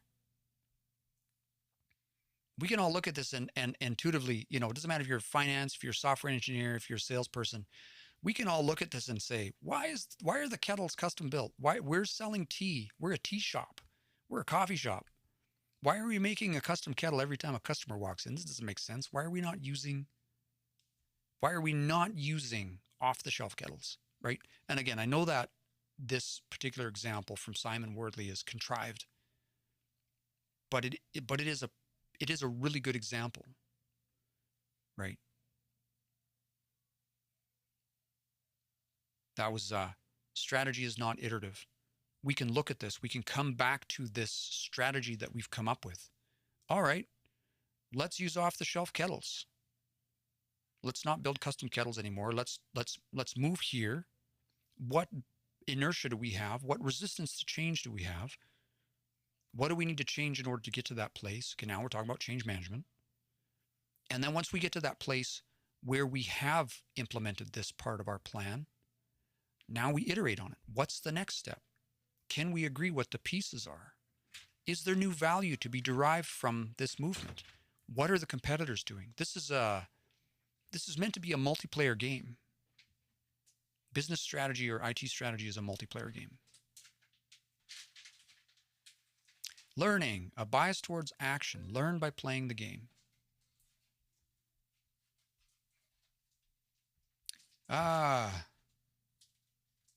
Nika says, this is a perfect presentation of the kettles for boiling water and frogs. In this particular case, we're using Simon Wardley's example where the business proposition is a cup of tea. So just to back up, for anybody who's new here, we'll back up a little bit, go to the beginning of this presentation. So the idea is that why should I adopt new tech? Can we rationalize or qualify the importance of adopting new technology? I'm going to go through this really quick because we've been through it once. The replay will be on YouTube, so you can catch it there too. But the idea is that Simon Wardley makes the argument that we're playing chess, but we can't see the board. If we're in business, we're trying to be strategic in business. Instead of talking about the size of people's earlobes, which, that's an article. It's a legit article in Forbes. Successful CEOs have large earlobes or some shit like that, right? We're playing chess, but we can't see the board. We can only see the pieces. So what does the board look like?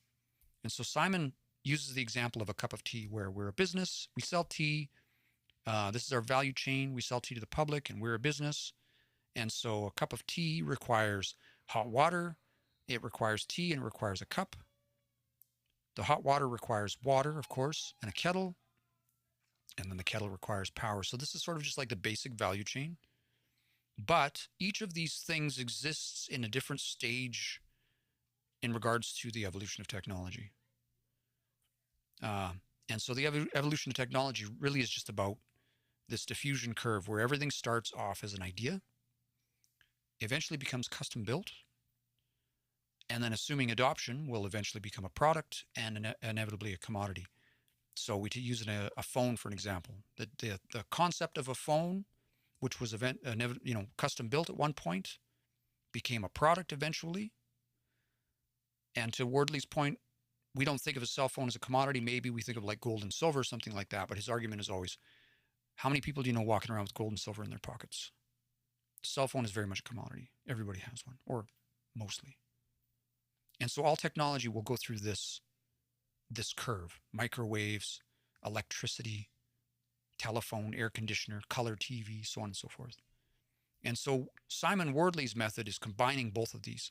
So we can look at that same value chain we did before in our business. We can take all of the components of our business, all of the things that we're working on, these different pieces, and map them out and agree. We can, and again, this is a communication tool. So it doesn't matter if you're in finance and software, if you're in the C-suite, if you're sales, your first day on the job, you can walk in and you can see, well, we make tea and these are all our pieces. We can argue about where these pieces should be on this thing, but we can all agree, why are we custom building the kettles? That's really what this is about. We can all point at this regardless of our background. Again, this is a communication tool. We can all look at this and be like, why are we custom building the kettles? in our contrived tea business, right? Why are we not buying kettles? Just, kettles are, you can just walk down to Walmart and get a kettle. Like, why are we making them? Maybe that's our value proposition. Maybe our value proposition is customers come in the door and we craft and fire a kettle right in front of their eyes, right? There might not be. Nika says, is there any issue with custom building kettles? No, absolutely not. That might be our value prop. We might handcraft the kettle. We might throw a kettle right in front of them in clay and glaze it and fire it and do the whole thing. That might be our business. That our customers come in and they sit there and watch us through this process and they, right? Or we might have just always done it that way. And we have what Simon calls inertia. We have an inability to change because it's quote unquote always been that way. We've always done it that way. Right? We've always done it that way, and we know we need to change. We just haven't had time to change. We didn't know there were kettles you could just go buy. That's the way it's always been. Raise the hands, how many folks have been in a business where you're doing something where you can see there's a process in the business that's broken? You don't have the power to fix it. Not your purview, not your pay grade. Show of hands. And it's just like, that's the way we've always done it. It's because those businesses have inertia. They have an inability to change for whatever reason. We're too busy, or we don't know how, or reasons, right? Lots of reasons. I work with, it's an organization I met with recently. They do everything on paper. Paper calendar on the wall, paper notebooks. Everything's done on paper. Calculations are done on paper. There's one person in the organization that does all of the calculations for all of their deals on paper. That's the way they've always done it. And now their inertia is that they're a little bit technology. What's that word? Technophobic, maybe. I was thinking about soil. When you get soil that's really dried out and won't take water again, they call it hydrophobic. This person's a little bit adverse to technology. Doesn't really want it. So that's inertia. But I know a lot of organizations where people just don't know how to change. That's how we end up stuck in spreadsheets forever. We know there's a better way. Can't afford custom software, which doesn't make sense nowadays unless you really know you need it, right? Inertia, the challenges we face in changing. So why are we using custom kettles? Maybe because it's always been that way. We didn't know there was a better way. DC says, what about chocolate teapots? Been trying to sell them for years. I don't have thoughts on that. Maybe. Nika says, will it be for elite customers? Can mid-class be able to come watch custom-made kettle? Maybe. It's a contrived example, right? It's not a real business per se, or not necessarily a real problem. It's just sort of an example to demonstrate the value of this style of mapping called Wardley Mapping, which is, if this business were real, if this were a business, it doesn't necessarily be a cup of tea. This could be a real estate agency where our cup of tea in this example isn't a cup of tea per se. The cup of tea is maybe the contract. And so the kettle in this particular case might be the finance calculations. And so the question is, why are we doing the finance calculations manually? We're not using a spreadsheet. We're not using a calculator. We're not doing any of that kind of stuff. Why are we doing the finance calculations custom, by hand? Why are we not using, I know this great site called realestatefinanceCalculator.com. Why aren't we using that? I just made that up, by the way. I don't know if it exists. But that's the whole argument here. And the inertia is, well, we've always done it that way. Or I didn't know that. Or I don't know. Technology scares me. Right? I don't have a cell phone. There are companies out there, there are businesses out there that I know business owners that they don't have a cell phone, some by choice. Right? That's sort of what we're talking about here. Tentacle says, suggested to learn AI in a bank, IT department for automation. They went to hire more cheap contractors. And that's what they're comfortable with, right? or technologically challenged. I call that the technology gap because for the most part, sometimes I blame Hollywood when I talk about this. It's maybe not their fault, but I think in the same way, sometimes we might look at AI as this magical thing that just has all the answers. It doesn't, by the way. We see technology, or like in my particular case, I've been in software for decades, and so we tend to throw around these terms for tech people like wizards, gurus, ninjas, right? We give them all of these sort of qualities that they don't that we as technology people don't really have. Tech is science. It literally is. It's math. It's yes or no, true or false, right? And so that's inertia. That's a barrier where the general public, I'll say, can sometimes perceive technology as this sort of mystical, magical thing, which it's not. But don't understand how it works. Then we tend to sum it up into a ball of like, oh, I don't understand. You know, how many people have that? You know somebody's like, I don't even know how to turn the computer on, right? We just have this technology gap that's widening over time, and so that can be inertia. We just don't know how. We don't know how to get there. Jaybird says AI has its own costs and challenges. Absolutely. I'm going to repeat that again for anybody new that's just dropping in. Semi-related. If you're using AI like ChatGPT or Claude or something like that, right? You must assume that the answer it's giving back to you is wrong. You must verify that the answer it's giving back to you is what parts of it are wrong, because some of it will be, even a small degree. And then from there, you need to decide what's the risk. What's the risk of the scenario I'm operating this in? Nika says, yes, I wish that 100 years, yes, and I wish that 100 years later we will still have cash payments. Possible. Hard to say where that's going to go, but yeah, it seems like there's a push towards moving away from cash. There's a little bit more. We could just power through doctrine a little bit more. Web3 is here. Cash is getting more and more difficult. I think there's a push.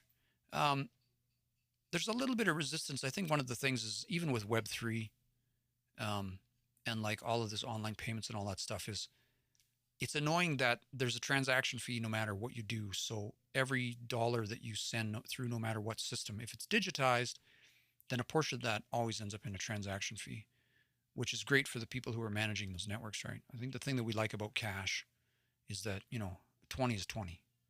There's no transaction fee if I hand you a $20 bill. There's no, and so there's always going to be sort of a back and forth there. Maybe it's inevitable. Web3, we'll see.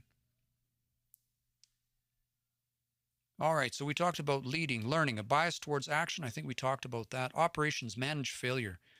This is interesting because this particular phrase right here, exactly, when I think about tech and software, when I think about agile, for anybody here who's in the tech field or knows what that means, agile works great over here. Agile does not work great over here in the infrastructure side when you're trying to scale things. This is when we talk about manage failure. This is what I think about. Over here, we're interested in how much are things failing. Over here, we're interested in my requirements are changing. Here, we're interested in how can I continue to add value to the product. So agile works here, doesn't work great here, definitely doesn't work here.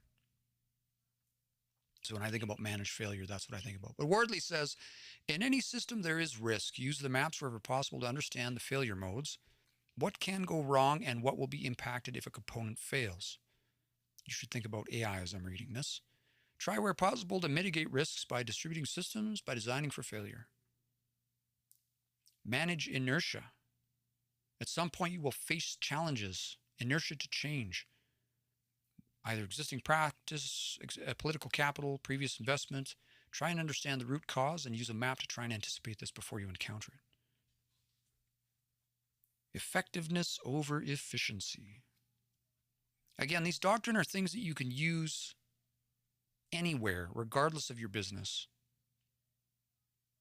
to move in the right direction. And you can find these at learnwardleymapping.com. I've been studying this for over a decade, and every time I come back here and read this, I get a little bit more out of it. But it aligns very nicely with my experience in software. So, Operations, optimize flow. So this immediately makes me think of, systemization, reducing the number of errors, optimize flow, automate things. Do better with less. That sort of means the same thing to me. Have a bias towards continual improvement. Set exceptional standards. Don't settle for good or just slightly better. Always strive for the best you can be. Some of these just make sense. They're just intuitive, right? Structure. Seek the best. Try and grow the best people, the best attitude. Keep investing in them. Don't force people to become something they're not. Provide purpose, mastery, and automation. There's books just in this one piece of doctrine. There's conversations just in this. Provide people with purpose. But if you get further into Wardley stuff, there's actually two purposes. There's two whys. There's the why of why do we exist, and then there's the why of why do we move this way instead of that way. And then phase 4. It'd be interesting to know, to take the opportunity to chat with Simon. I don't know if you could do such a thing. Reach out and be like, how many organizations have you worked with where you've sort of reached this phase 4, this continuous evolution phase? So in the leading side, exploiting the landscape, continue mapping, understanding that there's no core anything. I think an example he would use for this is, what's the organization? They make phones now. Nokia. I think it's Nokia that he talks about. Maybe if you go and watch that, he talks about them in this presentation, Crossing the River by Feeling the Stones, how back in the day they were in manufacturing. What was it? It wasn't lumber. It was something else. I'm pretty sure it was Nokia, how they just like changed. They've like pivoted fundamentally as an organization, as like an entity, several times over the course of a century. And now they make phones. I don't know. They're probably everybody's in everything now, but just that there is no core, understanding that everything moves. And this is, we understand this sort of in the software side of things, but understanding this in the business side of things as well, right? The movement, understanding that all of these technologies, every idea and piece of every technology, even AI and the things that come from that, are evolving through this curve, and everything is changing. Everything is improving. And then from those, higher order systems will be derived from those. And those will continue to evolve. And that all technology continues to evolve. So when people say things like, AI is going to take all our jobs, it's like, the jobs are going to change, and some jobs are going to be irrelevant. But that's also the case of the last, right? If we go back, we can see throughout history. It might seem like a long time ago because none of us are alive then, but there was a time in recent history when people made screws by hand with a file before they were machined, right? So definitely those jobs are out because the technology changed. So AI is another one of those tools where we've got new ecosystems being built around that. We've got ecosystems being built around that cheap thinking, and new higher order systems are being derived from that. And so that's the opportunity for me. I tell people in small business, I believe that there's never been a better time for small businesses to compete in a big way. If you think in terms of disruption, or because these big companies, these big organizations that are trying to adopt AI and do all of these things, they have a huge amount of inertia. They have a hard time making changes. I've never worked with a big company that doesn't move like what's the expression, like trying to turn around a freight liner, right? Or like a steamship, like a battle cruiser. This thing turns like a battle cruiser. Every large company I've ever worked with, it's like that. You got to have 15 meetings. Then you need planning documents, and you need buy-in, and you need all of these different things. Large organizations have a hard time moving and changing and adopting. And so from my perspective, from the technology side, from the software side, there's never been a better time for small players to compete in a big way, because the leverage that you get by using automation and AI systems nowadays is huge. There's a great big huge lever there that you can grab and crank on that can make a big impact, right? Exploit the landscape. That's exactly what he's talking about. And then there is no core. Everything's changing. Learning, listening to your ecosystems. So basically he's talking about using mapping, using this particular tool here as a future sensing engine. We can sit down with all of the tech, and Simon does this openly. You can find this on his blog. Sits down with all the pieces and he maps them out, and he talks about where the battles are going to be fought, where the battle around AI is going to be fought, where the battle around Web3, around big data, around all of these different systems.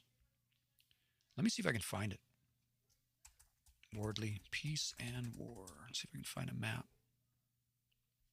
Peace, War, and Wonder. He talks about what those phases mean in terms of peace, war, and wonder, and why they're fought, why open systems do that. This is the one here.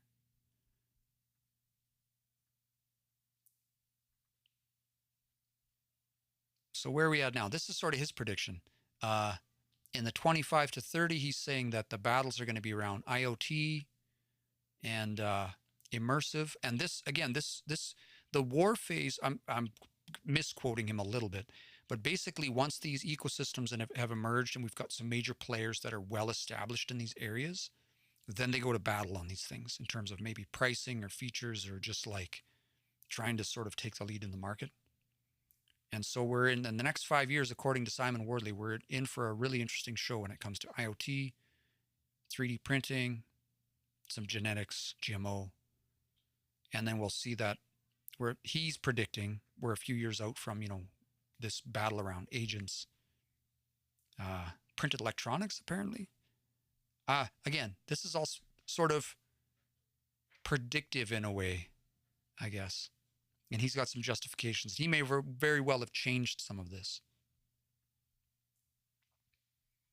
But this doctrine here about listen to your ecosystems is about sort of looking into the future. If we sit down and we map out the different AI systems and the different pieces that are coming to play right now, where do they live on this map? We can point at the boxes and argue where they live. And then we can assume that anything that's over here will be moving in this direction. And so the big players, what are they doing? What moves are they going to make? We're just about at the end of our doctrine. Listen to your ecosystems, designed for constant evolution. This resonates with me as a software engineer, because the one thing that is constant in software is change. And so designed for change. I think this part of what I think about, how do the things we've done in the software industry apply to various businesses, because businesses are so so dependent upon software nowadays. This really applies. Design for change. How can we get pieces in place that will allow us to make changes over time, that allow our business to remain relevant over time? When things fundamentally change, is it going to completely unearth everything that we've done? Or are we in a position where our teams, our people, our systems, our processes are adaptable? And then there is no one culture. The pioneer settlers and town planners, which is unfortunate naming, but he's really talking about the different modes of thinking when you're sort of operating in these different areas. So the people who are operating over here in the same way that we develop differently over here, the way that we think over here is different than the way that we think over here. Here we're thinking long term. If we're building systems that are ecosystems that last a long time, like if you're designing infrastructure around power, you're thinking very differently than if you're over here building a new concept, a new AI tool. You're not thinking about scaling. Scaling is like over here somewhere, right? As your tool evolves over time into more of a product, and you've got adoption, and maybe you've got a little bit of an ecosystem around that. You build a platform, you start to build APIs or something like that. Now you're thinking about scale. Now you're thinking about long term, and sort of that's the reference to that piece there. That subcultures within your organization is okay, because the way that you're the way that your certain teams will be thinking more long term, and they should be, and other teams will be thinking short term, and they should be, and they can still coexist. Nika says, "Oh, sorry, I had some questions here. I totally missed." Nokia made boots and a whole lot of stuff. Yeah, they've pivoted a lot. I don't fully understand their company. I only sort of like the third-party references that I've seen from them. But yeah, that was the example that Simon Wardley talks about all the time. Trip Hopper, what do you think about user-centered design? I don't know enough about that. I've only heard of it a few times. I don't have an opinion on it. User-centered design is like somebody shadowed the results using a design object. Let's just look it up real quick. User-centered sounds like it's an approach to design that focuses on understanding the needs, preferences, and context of the users who interact with the workload. Makes sense to me. The people who understand this just makes me think of like that idea of the receptionist or something, that your receptionist or the person that's greeting your customers or answering the phone has a unique understanding and perspective of your business in terms of they interact with your customers every single day. And we don't typically think of the receptionist per se of being like a important from a strategic perspective, but in terms of open communication, that every person in your organization has a unique perspective because their job within the organization is different. The problems they face are different. The interaction they have with your customers and the value proposition in your business is different. And so all of those, so this makes me think of that focusing on users. This makes me think of that thing where I can't think of what it's called, but it's like the image where like the city planned the sidewalk this way and there's a clear path through the grass this way, right? Where it's like what you plan is one thing, but what your users do is something totally different. So this makes sense to me.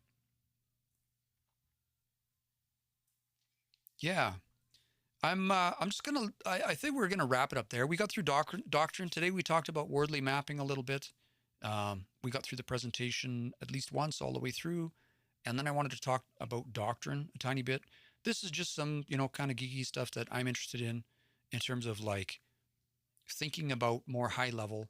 I'm always looking for ways to draw on one piece of paper complex topics so that we can all point and argue and agree right now about what something is or isn't. And then we can iterate on that process. And that just comes back to support the two. There's two problems that every organization has. I mean, not to say that they only have two problems, but the two problems that every organization has are change and communication. And so the Wardley maps sort of wrap that up really nicely in that we can communicate about the changes in a way that's simple. One piece of paper. This is the strategic level, and then I use another tool called alignment mapping. This is like sort of the tactical level. What initiatives do we have going on? What are we doing day to day? How does that tie back to our objectives? Week to week, month to month, this status might change from red to green. And now we know this is complete. Now we can move on to the next initiative. A communication tool. One page that regardless of what part of the organization you're in, you can look at this and you understand what's going on from a day-to-day perspective, a month-to-month perspective. And on this one, it doesn't matter what part of the organization you're in. We can all agree that we probably shouldn't be custom building our kettles. All right. That's all I wanted to cover today. I'm glad people tuned in. I don't know if people are interested in this kind of stuff. It's hard to, it's always a bit of a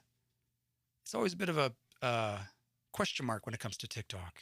If you talk about automation and stuff, people have generally kind of tuned in, and I appreciate that. And that everybody's hung out today and on this little presentation. This is stuff I wanted to talk about for a while. I'm super interested in this. I spent a lot of time doing this. Spent a lot of time thinking about this, and I like really simple communication tools. So I'm glad that there were folks tuned in today and found this interesting. I'm gonna leave the stream open for maybe 5-10 more minutes. If there's any last questions, some conversation, if there's any part of the presentation you want me to go back to, or if you had questions about any of this stuff, just let me know. We'll kind of we'll give it a few minutes if there's any last comments before we shut it down today. As always, you can find my live streams on my YouTube.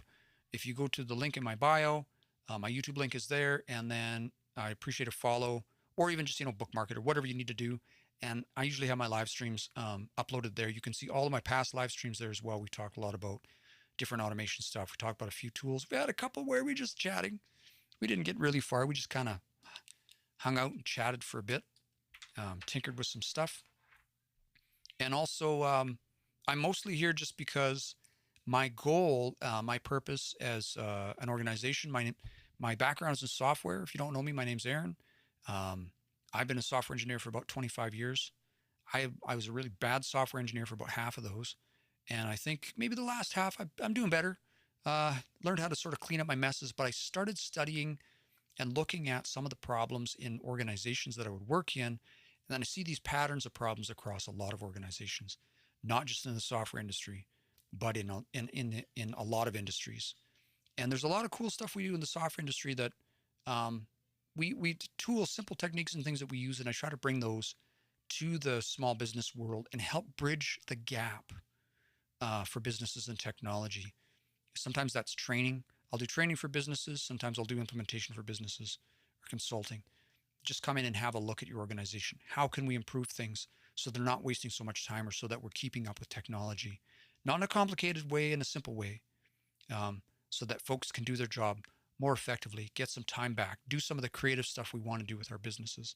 We can do some of the things that we've been thinking about, but we've been just too busy to do because we got, we're managing this data and these things. We got to click all these buttons and manage these emails and customers and all this stuff. Can we reduce errors? Can we systemize some of these things? And then can we get to a place where we're talking about, all right, what does your business look like 5 years from now? What is the future of roofing? Honestly, it's an interesting conversation. How is the industry changing? What's out there? Where are the pieces? Where are the pieces in that industry, in the manufacturing industry, supply chains, all of that kind of stuff? Super fun conversations. Tentacle.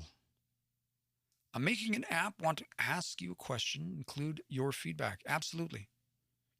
Personal productivity app with unique calendar UI because we have unique visuals for 12 months. Sounds cool. Sounds super cool. Yeah, I'd love to see it. And definitely if I can help out with a perspective, or if you have a technical problem you're struggling with, would absolutely love to help out any way I can.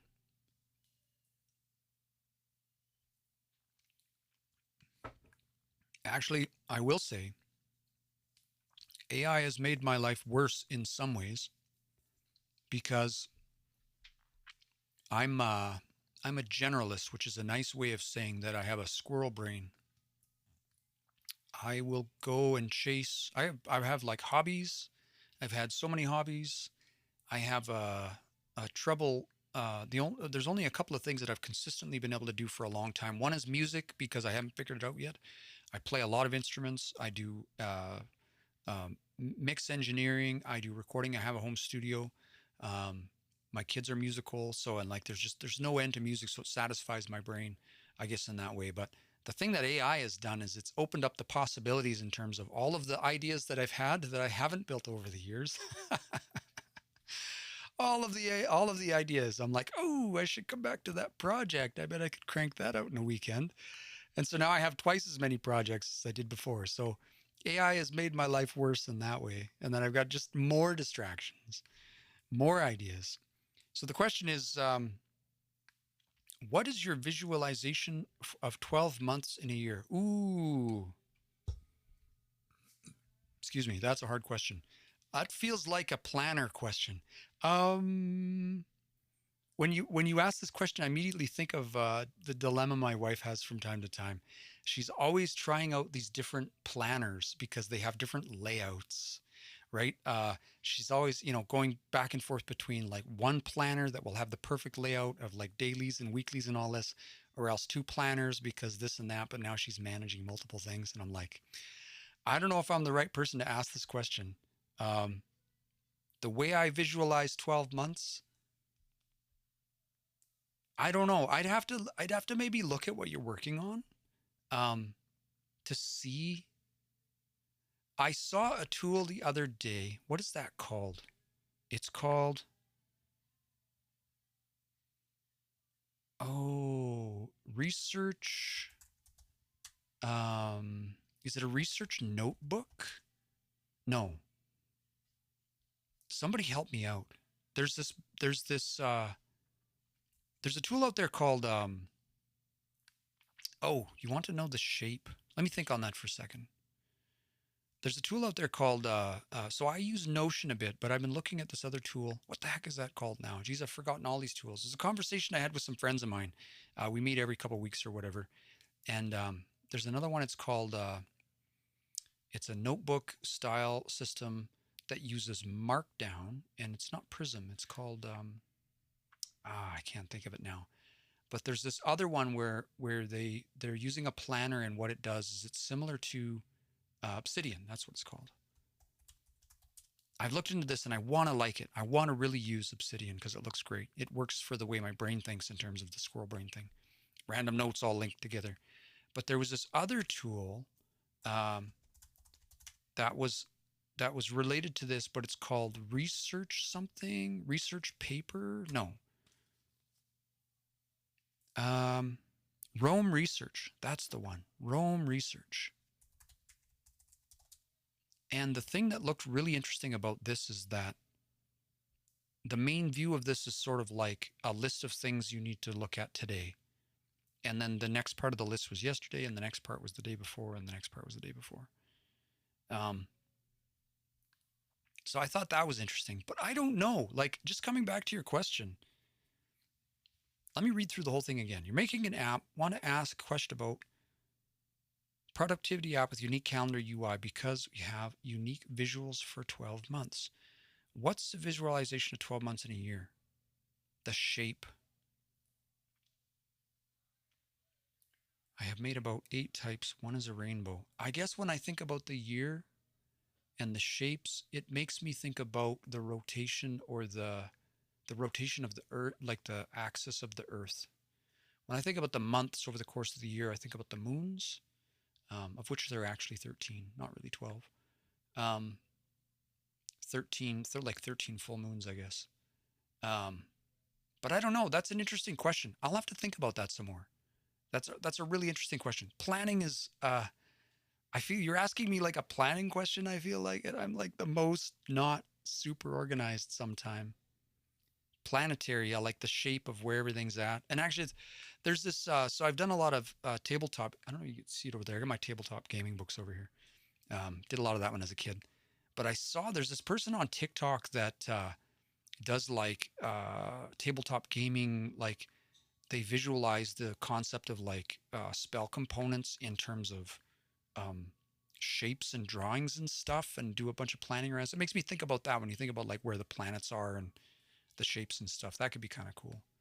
But yeah, I'm not the most, I have to work at being, or I work very hard at staying organized for when I'm working with clients. And I do utilize AI a little bit in that way, just to sort of help me remember, like making sure I'm taking good notes. I've been using, I know there's a lot of AI tools out there recently. And by the way, if anybody has any recommendations for like really great AI tools for like, I've tried Otter AI and stuff like that. Right now I'm looking at Google Meet, because if you turn on transcriptions from a Google Meet, you get this really nice document of transcriptions. I'll stuff that into my LLM. I have an LLM for each of my clients. And then that way, if we don't work together for 3 months, then I can go back and be like, okay, where were we? What did we talk about? Give me a summary of where we left off. Just, I need a refresher. I'm at that age where I'm like, refreshers are pretty important. And it was a 2D system. Let me see if I can find it. I'll have to search. I don't want to waste your time on the live. We're sort of answering questions. Since we're sort of meandering, I don't feel bad about just seeing if I can find the person that does the. Let me see if I can find their name here. So it's like D&D spell art. I don't even know what you would call it. I'm sure it's in my favorites somewhere. Is it this person? You can't see my phone, but I'm just gonna. Yeah, it must be because I'm following this person. So I don't know if this is useful to you at all in your app planning. Is this the person? Yeah, I'm pretty sure this is it. I'll just bring it up on my, their TikTok name is Gorilla of Destiny. Give me a second. Isn't the internet a wonderful thing? It's just so random. We still got a few people on the live. I appreciate y'all being here. If yeah, any last questions on anything? I mean, we can. As you can tell, I will go in any direction. uh, see if I can find this Gorilla of Destiny. I don't know if this is helpful to you or not, Pink, but I'll just pop this up on the screen. So this is the channel. It's just random, and the whole idea is that they've come up with a way of visualizing. So in this one here, um, the entire city that they've designed is built around the concept of this system they've used for how they visualize spell casting in tabletop games. So I don't know, go check it out. It might give you some ideas. TikTok is so fun. All right. Next question. Any voice AI tools you would recommend? I don't have an opinion on that right now because I don't use voice AI tools. I can understand why people would want to. So actually, I'll add a caveat to that, okay? I won't say don't use voice AI from the perspective of, like, for instance, there are people in my family who I know struggle with the phone, okay? Making a phone call, which I grew up in a little bit different generation, so I feel like that was something maybe the world was smaller back then. But there's this person in my family that they would struggle to do things like, and they challenged themselves over the years, did personal development and all these things. But at one point in time, one of the things they struggled with was like ordering pizza, right? Like using the phone, just using the telephone and the idea that there were people on the other end. So I recognize that there's maybe an opportunity here to address some of those challenges, or maybe it makes things more accessible in that way. So in that way, I feel like that's if that makes things accessible for people, then that's great. I think that's a good use of that particular technology. The flip side of that being that I'm reluctant to replace my connection, and relationships are really important to me in terms of like building my business, my personal circle, my friends who I hang out with, all of those things. Um, the things that I will say are maybe like hard to come by, like trust, um, relationships, like meaningful relationships. All of those things I think are so important. And in terms of, while AI has sort of become a commodity, it feels like we're scarce on some of those things. We have to work harder for them because we have so much, division, or we need to build trust with our customers. We need to build trust in all these different ways. So using AI systems, voice systems to replace our relationships, I'm skeptical of that. And we see wacky things like people use ChatGPT for therapy, which just scares me a little bit. Like, I'm sure there's some stuff in there it could tell you that would be worthwhile. But we need to be mindful that ChatGPT is like, it's an LLM. It has biases. It's replaying off of our biases. And then again, these are big companies that have this data that are using that for whatever purposes. So we need to be skeptical. We need to be mindful of those things. The idea that there are AI systems coming out that we can interact with because we have challenges when it comes to personal relationships, maybe there's some benefits there. But I see that happening with our kids in some ways, that apps coming out that are like our a buddy, a little app, AI app buddy for our kids. That scares me. So there's a lot. It's a complex issue, and I don't know. My default stance on that is one of criticism and skepticism because I'm a software engineer, and I'm always like, let's slow down. Let's be mindful of what we're building here because the risk feels fairly high. The risk feels fairly high in a lot of those contexts. AI is making phone calls for me. Same thing. I'm maybe, but we have voice systems right now. So do I have a large call volume right now, and I have an automated system that's kind of meh, and an AI system can make it better? Maybe that's a good place for it. But am I whole hog going to just implement AI across my business to talk to my customers? No, not going to happen. A little bit, maybe. Can I do it in a way where I'm 100% certain that this is reliable, then yeah, I'll go down that road. But we need to keep in mind, I mean, if you follow me for any length of time at all, you know that I think that AI is an experiment. The whole thing. We're all a part of this grand experiment. We're watching it play out in real time. Oh, let me just go back to this other account here. If you're on the platform formerly known as Twitter, there's this really great account there called Internet of Shit. That's the name of the account. Let me see if I can pull it up there. And it's just sort of, it used to be about putting a chip in things, about how we're just like all of the, smart toilets and stuff like that, stuff we just don't need.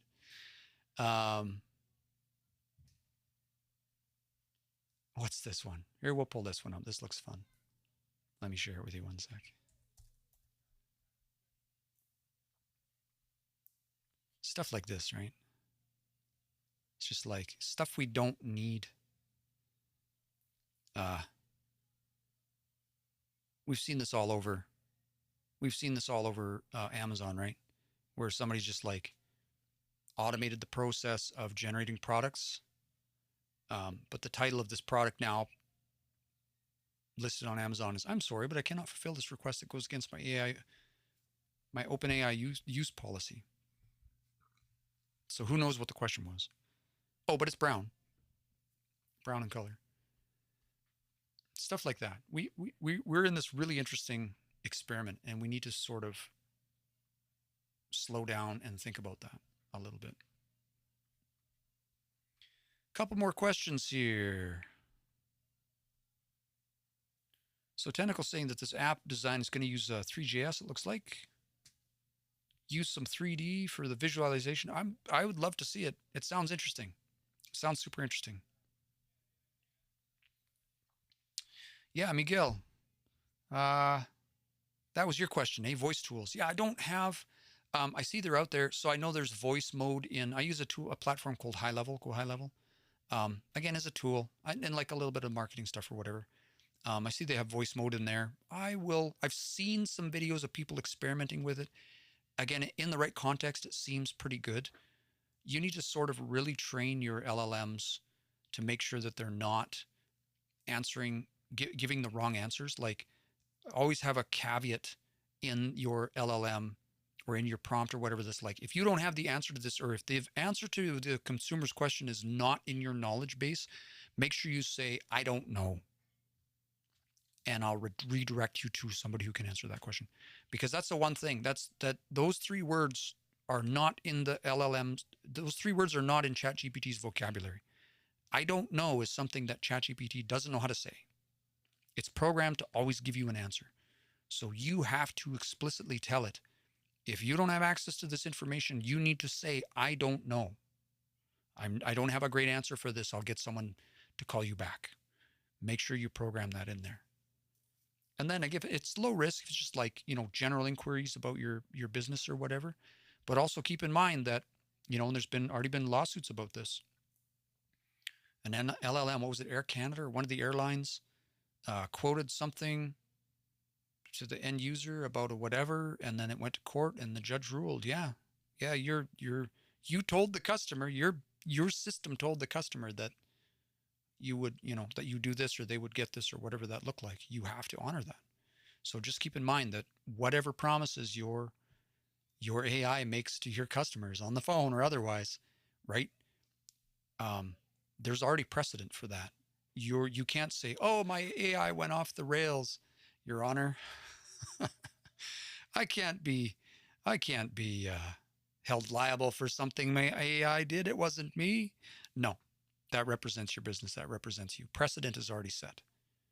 So just keep that in mind when you're building stuff. No, this is not my app. I was just looking at this. We were talking about, somebody else had a question about planning stuff, and I said we were rabbit holing at that point, or squirrel braining. I have a squirrel brain, so we're just kind of all over the place. We're just we're coming up on the end of the stream. If there's any last minute questions, Turd Ferguson comes in and says, "Automation engineer, had to give you a follow." I appreciate that. Appreciate the follow. I try to do content that is more geared towards if you're a business owner and you're trying to do some automation on your own, or you're looking for help in automation, we can definitely help with that. My content is towards bridging the tech gap. So I will be putting out content, and have been, that will help you to level up your game, not just from an automation perspective, but sort of understanding at a higher level the pieces that are missing, right? We're going to talk a little, we talk a little bit about security. We talk about, being cautious. We talk about where things apply and where they shouldn't apply. We talk about risk, because everything with AI has some element of risk to it. So we want to make sure we're using the appropriate tools and we're thinking things through. And just in general, if you're getting into automation or you're already in the automation game, just helping level up your game a little bit, helping you access more tools, helping demystify technology a little bit. One of the things we tend to do in the software industry, and I'm perfectly guilty of this, I've done this so much in the past, because my brain is focused on, like, I love details, I love the specifics, I love all of that stuff. But the thing I've come to recognize over the years is that one of the problems that we have in every organization is communication. And in tech, we love lingo, we love jargon, we love all of the jargony words. And some of them don't even mean anything. They really don't.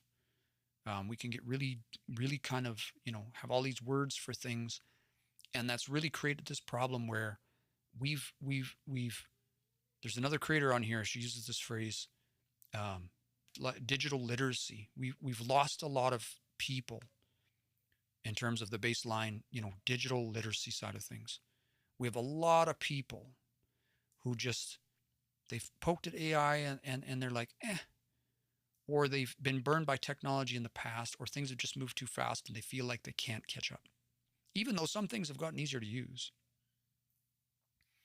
right? Things are very accessible. And so for me, Tigger says to another senior software engineer here, right? Things are very accessible. When I jump into make.com or Zapier, or I jump into Airtable, or I jump into these different, Bubble, these different tools, they make sense to me because I understand the concepts of data types. I understand the concepts of logic. I understand how these different pieces. And by the way, I get this question all the time. Why don't you just write this in language XYZ? Right? So let me get to the appropriate slide. It's just so we had this. One of the reasons that we were talking about this is because these are different paradigms, right? And so we've been talking about this whole chat we've been having today, right? I know this is staffing, but let's just pretend that this is traditional software engineering, right? Maybe over here somewhere, we're custom writing the code, right? And we're using our old processes, right? So we're actually operating in this older paradigm of the value chain in our organization when we're writing software, because the ability to write the code, we're still manually doing. That's still a custom process for us. Not the thinking, not the critical thinking, just the writing of the code is manual. The problem solving is manual. And if we get through our inertia and we shift our code writing process to utilizing AI, we still need the critical thinking is still us, but the code writing part is AI. That opens up these new higher value systems, right? These new higher value systems will emerge from that we get to utilize. And so it's the answer is that we're in two different paradigms. We're in old paradigm, or we're in the new paradigm. That's why AI can be important in a software development context. It doesn't change the fact that we have to still think critically. It doesn't change the fact that we need tests. It doesn't change the fact that we still need to design the software. It doesn't change the fact that we still need to be at the steering wheel, the brains in the room, if you will, the gray matter. We still need to bring the gray matter in to that context. So software engineers are still relevant. I would argue that software engineers are more relevant now than they ever were, because AI doesn't have high-level reasoning. It just doesn't, and it won't for a long time. The amount of energy that goes into, we're going to have to, when OpenAI is talking about building nuclear power plants, we know we've hit a couple of thresholds here, right? The amount of compute and the amount of water we're using and all of these different things. And then the best systems we have now they still go off the rails. AI always goes back to sort of the norm. We don't operate in the norm. We're operating in differentiation over here, but AI is always kind of steering us back towards the norm because that's probability. That's what it's designed to do. It's not designed to operate over here in sort of like novel idea land. But that's where our business value lives, is in novel ideas. Our business value lives over here in the novel. And AI lives over here in the well understood. So we need to leverage AI. We need to leverage AI to build new, higher order, new value, new systems. Hope that made sense. I get ranty sometimes, but you're all still here. So, I mean, Patrick says, I invested in Rome research. Right on. It looks cool. A friend of mine recommended it, and it just the way the timeline works on the front page. I'm like, it makes sense. I'm using Notion now, but I might try Rome. It looks good. How does one start to understand digital literacy? I want to get into machine learning and data. There's course, I would say like a course, find a course that works for you. YouTube. I am what I call YouTube certified. I actually started building an app for my YouTube history, where if I think it's actually still plugged. Let's check this out. Let's go check out my plugins here. Manage extensions. I had an extension in here. Oh yeah, it's turned off. Let's turn it on. So if I go to a YouTube video now, let me pull up a YouTube video. 1 second. YouTube. I don't know, some random video. Seb Snyder band, so creative mode, something. I don't know, this Sam Altman video. So I started writing a Chrome extension. I don't think it does anything right now, but it as soon as the video loads, let's refresh the page. As soon as the video loads, it pops in this little red button. It recognizes that there's a YouTube video here. I was prototyping this, but the idea behind the extension is that it'll recognize that I'm watching a YouTube video. It'll automatically send the YouTube video URL off to a back-end system that will pull the transcript.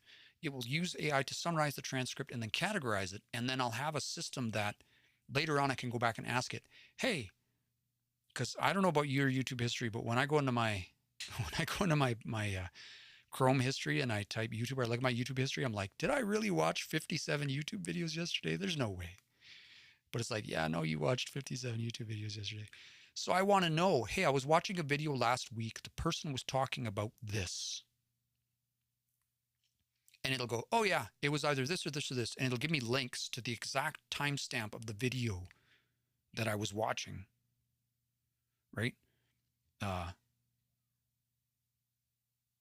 So that I could like go back and get that, like I could go back and find that. I don't know how we got on that topic. Somebody asked a question. I ended up talking about you. I lost my thread. I lost the plot. We were talking about code development or something like that. YouTube. That's what we're talking about. How does one get started to understand digital literacy? YouTube certified. I would spend a lot of time on YouTube, and there's courses out there. Find a course.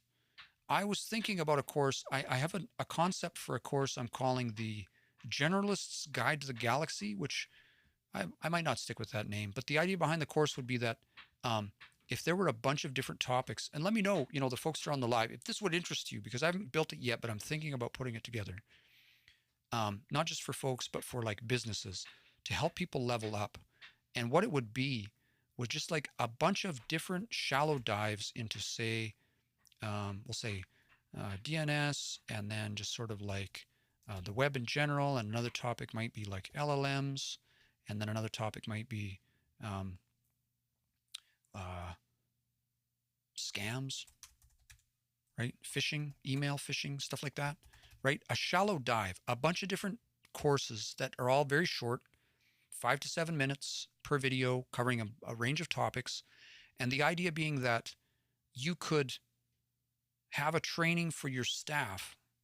They're just going to be a shallow dive. It's just going to talk about practical ways. What is DNS? Why is it important? This is how you set up a domain. This is how you set up a domain for email If you're going to set up an email campaign for marketing, this is what the different pieces mean and why they exist. This is what caching means. This is why these things happen. Just 3 minutes. And then you move on to the next one. Here's generally in 7 minutes how the internet works and what like an API is or what different pieces, right? Just for practical reasons so that we're slowly leveling up. From my perspective, I'm thinking about like, again, bridging the tech gap, just explaining the little bits. And then from there, if you want to deep dive into like a YouTube course or some other thing, you could go deeper into that topic. But what we're going to do at the top layer, these ones here, my idea for this course is at the top layer, we're just giving you a little shallow dive into a bunch of different topics. So then you can sort of pick and choose and decide which ones are interesting for you or might apply to your, maybe you're in marketing and these ones make more sense. Maybe you're in IT and these ones make sense. Maybe you're in, management and these ones make sense. But anybody could take this and it's going to give you sort of a Cole's Notes version of a bunch of different tech topics to sort of let you decide if there's something you want to deep dive into. Scams especially, because like there's so many we could talk about, just like how to spot phishing, how to tell if an email is really from the person. Okay, you clicked on the link. How do you verify the site that you're visiting is actually, I'm going to tell you a story. We're just talking about scams for 1 minute. I worked for a large organization. It was a dealer group. They had about 40 dealerships at the time. I don't remember the exact number, but one of the senior finance folks, was scammed. I think the organization was scammed out of $100,000 from an email. And what happened was the attacker, the scammer, had registered a domain that looked exactly like, do you know how you get those emails and you have this little thing in there that says, this email's from outside of your organization? This happened before all of the main providers used to do that. Say, be careful emailing this person out. This person's from outside your organization. They didn't have that at this time. It wasn't that long ago. And so the email came in and the email looked like it came from the president of the organization. This organization in the previous year, they had done about 1.1 or 1.2 billion in revenue. So like a lot of money. And so it wasn't a big deal wasn't out of place to get an email at that level from the CEO or the president to say, hey, so-and-so, would you transfer $100,000 to this account? Here's the details. That's exactly what the email said. It looked like it had the profile picture of the person. The email looked legit because the domain was everything looked legit. And so that's what the finance person did. They went into the bank and they wired $100,000 to some random account. Just didn't even think about it. So stuff like that. Anyway, that's the idea. It would sort of be what I call just a generalist course. I don't know if that's of interest to anyone. That's sort of been on my mind. And it could in theory be available for the general public, but my target audience would actually be businesses who want their staff. And then there could be, again, this is LLMs, but this could just be like ChatGPT, right? There could be another one here that is automation, and basically have a bunch of shallow dive courses that would be introduce and help level up their staff to be a little bit more savvy with tech and maybe be able to utilize some of these things in their day-to-day to make the businesses a little bit more effective. I call it high leverage activities. Training is always high leverage activity, in my opinion. Yeah, but no feedback so far. That's fine. Oh, one question. Hey, what mapping were you doing? So I'm doing, there's a couple here. One's called Wardley Mapping. You can look it up. Wardley Mapping.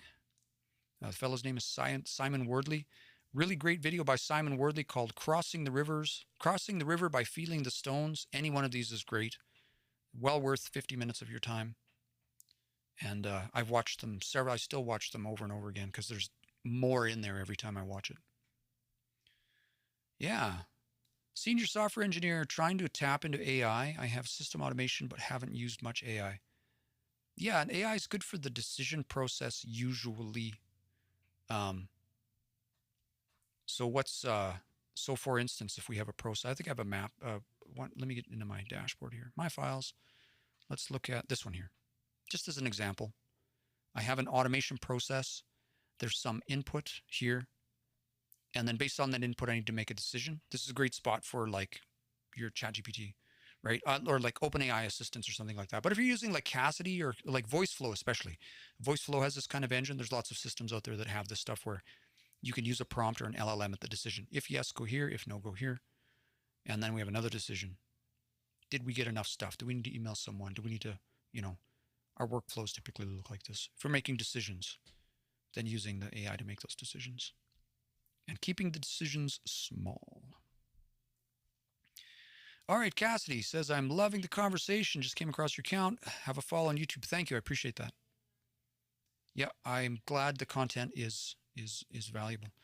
We are going to shut down the stream. I said I was going to shut down. I'm going to shut down in 10 minutes. That was half an hour ago. That's okay. Any last minute questions? I'll as long as there's questions coming in, we'll keep the stream going.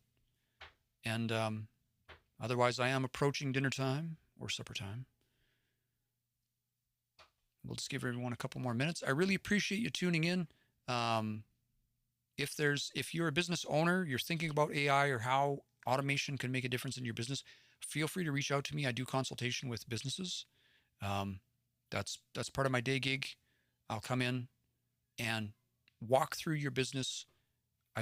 My first question is, what is the pain in your day? What is the hardest part of your day-to-day look like? Let's walk through and see where we're wasting time from the perspective of where can we optimize or systemize things in your business that will have, I call it high leverage, where we can move the lever a little bit and it'll have a big impact on your business, free up your time, drive more value back into the business. Or I also do training. I'll work with organizations. If you have somebody in your organizations who's fairly savvy and is interested in getting into some of this stuff and just needs a push in the right direction or like consultation in that way, I offer that as well. So I have a few different services if you're in business or if you're in an automation engineer, getting into automation engineering right now. That's something I can definitely help out with. Yeah, fantastic. Cassidy says, thanks so much for the education. An owner and love learning AI. Absolutely. Tentacle asks, how can AI help with networking? I see some stuff out there. I see people doing things with AI. I think the big theme in, you said networking. I'm thinking marketing, personalization. I don't know is there a use case for AI and networking? Let me think. It immediately makes me think of an anecdote or a story I heard a little bit ago about somebody who they had a connection on LinkedIn who had never chimed in on anything ever that they posted. This person was posting regularly on LinkedIn. And they said, I have this connection. I know them in person. We work together. We're friends. All of a sudden, one day, they started liking and commenting on everything I posted. Everything. Like even replying to comments and things.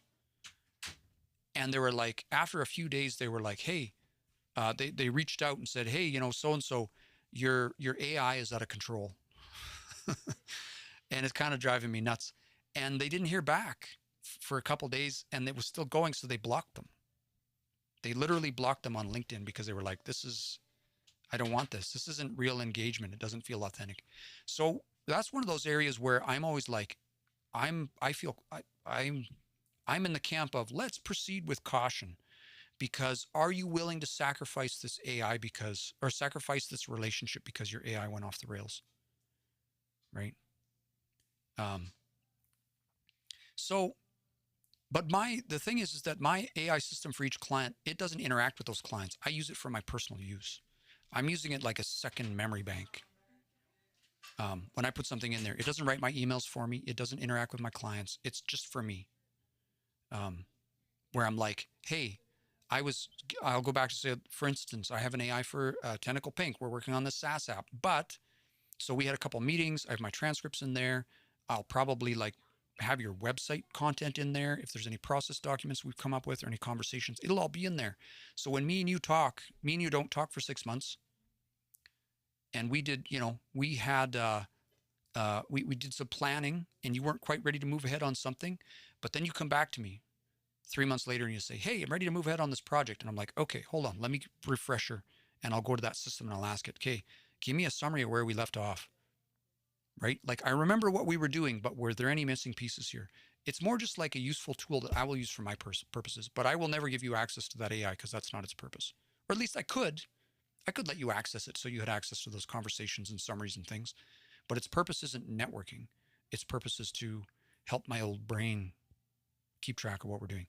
Because at any given time, like I will have a maximum number of clients that I'm working with at a given time, usually 3 or 4. But over the course of 6 months, I will talk to 100 different people and we'll have started conversations with many, many different businesses. Some of them don't move ahead, but they might move ahead 6 months from now. So it just helps me get back into the mindset of what did we talk about? Remind me of this conversation. It's very much like the YouTube thing. It's like I watched 57 YouTube videos yesterday. I don't remember every detail. I can ask a GPT like, hey, do you remember which YouTube video I watched that they were talking about this one sort of, I don't know, maybe like a cold calling technique or something like that. And then I can get a pointer. Oh yeah, that was it. Now I remember. Hope that makes sense. Yeah, not front facing. I'm really skeptical about client facing AI. Unless it's just on a website, it's like this chat bot is designed to answer FAQ questions. And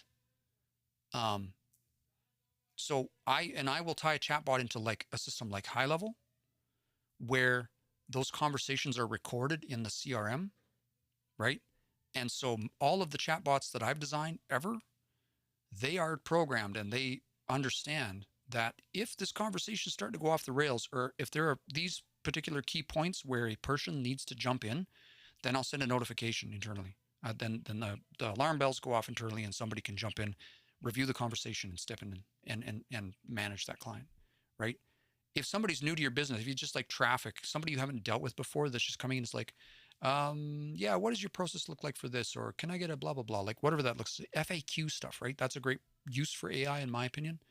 Or maybe, if you have a high volume call center and your automated system is kind of meh, which they all are, let's be honest. Maybe AI makes sense there. Like I'd be willing to experiment with that and see if it did a good job. But again, I want my finger on the pulse, because automating anything that deals with your customers, in my opinion, that falls under the high risk category for me. So I'm going to be a little bit cautious about that. So networking, I'm curious, like that's an interesting question. How can I help with networking? Maybe there's, you could use AI to meet more people, or maybe you could use it to sort of drum up contacts that would be good people to be in your network. Maybe that's a good use. But actual networking involves like the old, elbow rubbing thing, right? Like you got to talk to people. I don't know if AI can replace that or not. The other thing that scares me about having AI in the loop is like, now there are conversations going on in a system. And remember what I said about AI, like I don't trust AI because there is some portion of that response that is 100% wrong, right? AI is non-deterministic. That means there's some part of that means that it is partially right, but there's a fraction in there that is wrong every time. So for me, I cannot trust what I'm getting back from the AI. So why would I give that to my clients? Why would I have that replace me in the conversation? That makes me nervous. And then all of a sudden I need to figure out where it went off the rails, and I need to start doing cleanup, and I need to start getting caught up on the conversation. Like I'm just not, that's high risk. Organize events or content that will help you with networking. Yeah, maybe that. Organize events, personalizing messages. Sure. I think that's a good use. Personalization seems to be the hot theme right now, especially with like cold emailing stuff, like personalization. Definitely, content creation like drafting. You still want to review that stuff before it goes out. You need to make sure it reflects your voice, reflects your brand, that it sounds right.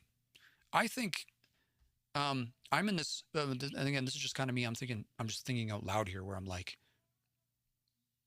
if I'm watching a video, and maybe not everybody's like this, because I see videos on TikTok that are like, Mom, no, this is AI generated. Look, you can see the thing. And the mom is like, no, that's real. It looks real. And they're like, no, Mom, this is AI generated. They've got 3 hands. I have maybe this is just me. Maybe it's just the way my brain works. But if I'm reading something or I'm watching something, like those AI avatar videos where they almost look real, but they're not quite.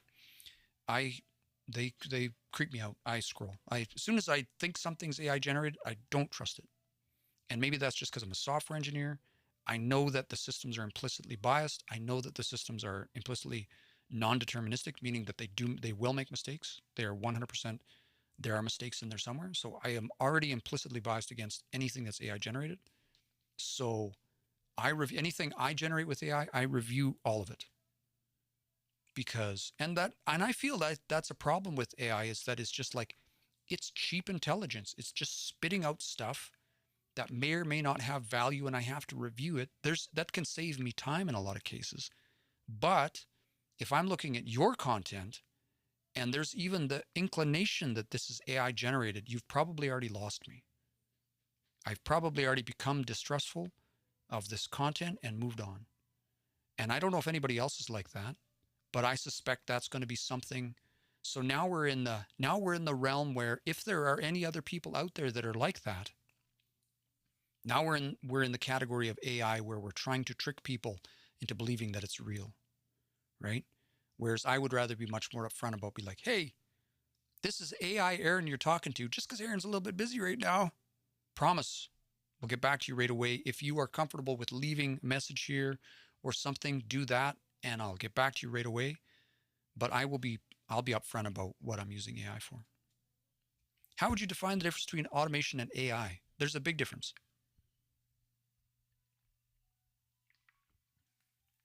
Automation can be done completely without AI.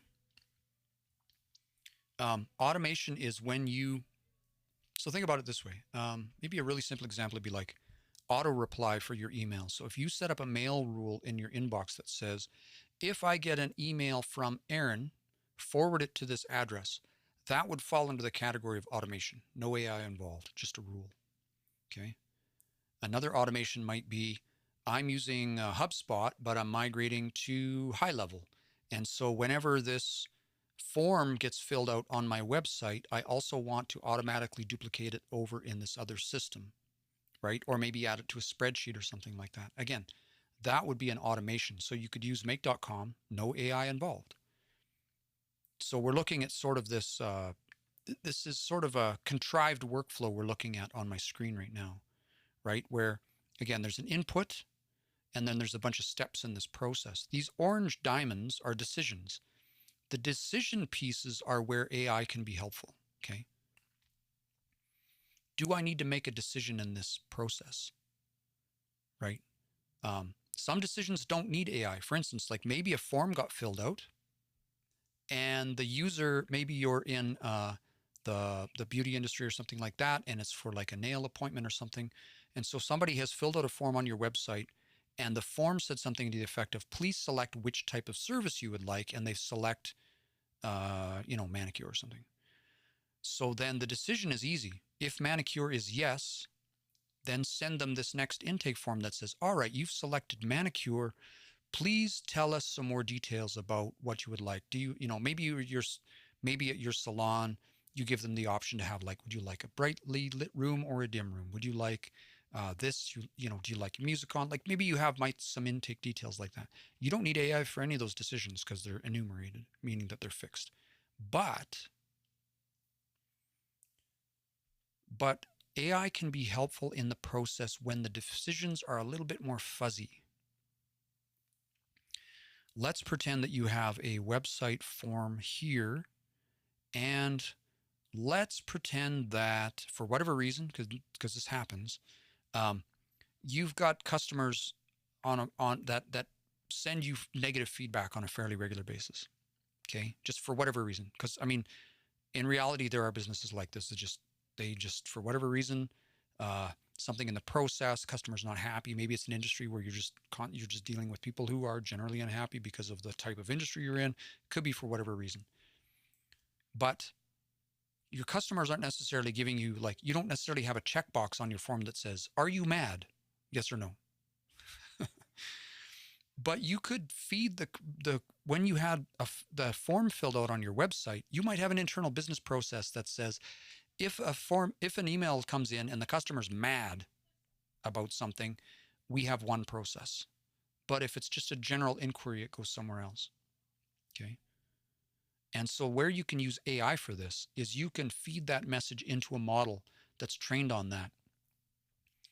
You can feed that into a model that's like, rate the sentiment of this message from this customer on a 1 to 10. 1 being that they're totally cool, they're just happy, everything's good. 10 being they're raging mad and they need attention now, right? You could have an LLM or like a ChatGPT, a custom assistant, trained to just do that. The only thing it does is it spits out a number, 1 to 10. And if it's a 5 or higher, 5 or higher is going to go into this process. It's going to send a message on Slack.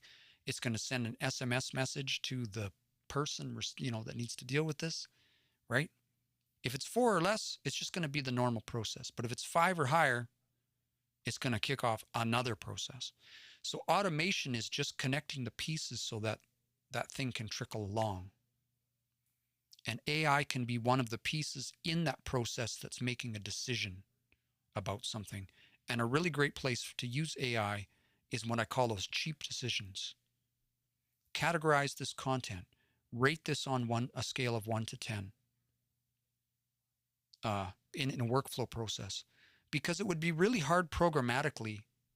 You could do this with maybe a programming language and say like, all right, look for keywords. Look for like, I don't know, if there are more than 3 exclamation marks in a row. I don't know. And the thing is if you programmed it this way, it would be really error prone. It wouldn't be great. But this is a great use for an LLM because sentiment analysis is something that LLMs are really good at. You could just have it say, is this person mad? Yes or no? And then you ask it. If you choose yes, make sure you add reasoning as to why, or be prepared to justify why you said yes or no, or be prepared to justify why you think this is a 7 and not a 10, right? And then you can get better results out of your model that way. That was a really long answer to a short question. Cassidy, not sure if you're still on the live or not. But automation is, yes, very much the if this, then this. And AI is more so can be the intelligent little bits in the decision-making process. Yeah, great. I'm glad that was helpful. And so I'm trying to think of some practical, and then in automation, like we'll do stuff like practical automation. Let me just pull one up here. I'll pull up my Make.com account. Before we shut down, here's a real world. That's not really if then. I've used AI for, here's a practical example of an automation. This one's for real estate. We'll just get in here for a second. This one, the listing parser. Oh no, was it this one? No, not this one. Sorry. No, listing parser. Let me see. Gems. No. All scenarios. No. Oh no, it is this one. I'm sorry, it is so. This is a practical automation for a real estate agent that I worked on. This is the demo version. But AI is only involved in only involved in one portion of this.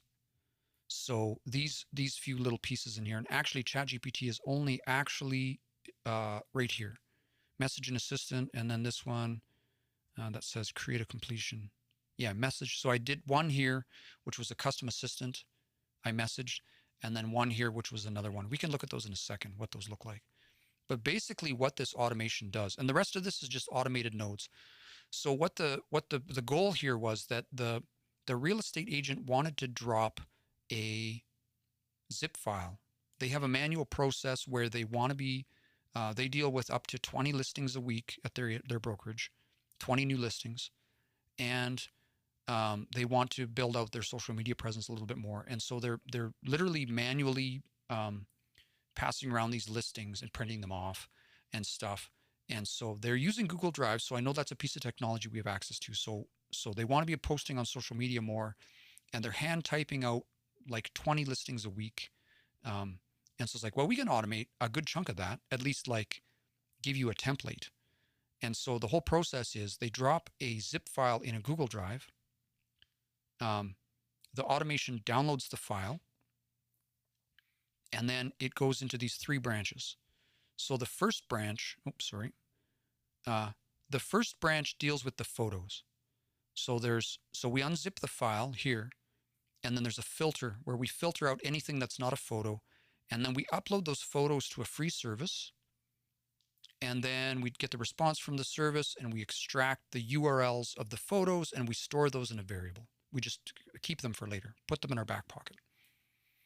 Then the next branch of the automation unzips the file again. There's a reason I do this on both branches. And then what it does is it pulls out the PDF. Now the PDF is an export from the MLS. And so they always look the same. They got a little picture in the corner and they got all of this stuff. And if you've ever looked at a PDF from an MLS and you're like, the question that she asked me was like, tell me where the address is on this. And I stared at that thing for about 45 seconds where I'm like, there's part of it here and there's part of it there and there's part of it over here. So we have a custom GPT assistant trained to read MLS PDFs. So we upload the PDF to OpenAI. Then we message the custom assistant with a custom prompt. We can have a look at that right now. Pretty sure it's this one. Extract the following details from this listing. These are the things we're looking for. And then I ask it to return it in a very specific format. And then this one, I don't even know what this one does. I think it just says create a social media post. I think that's this one. So act as a helpful realtor's assistant. You will be given information about a listing for sale and asked to generate content for a variety of platforms like Facebook or a website. Be professional, warm, detail-oriented in the content creation, so on and so forth. And basically then I stuff in the details of that listing.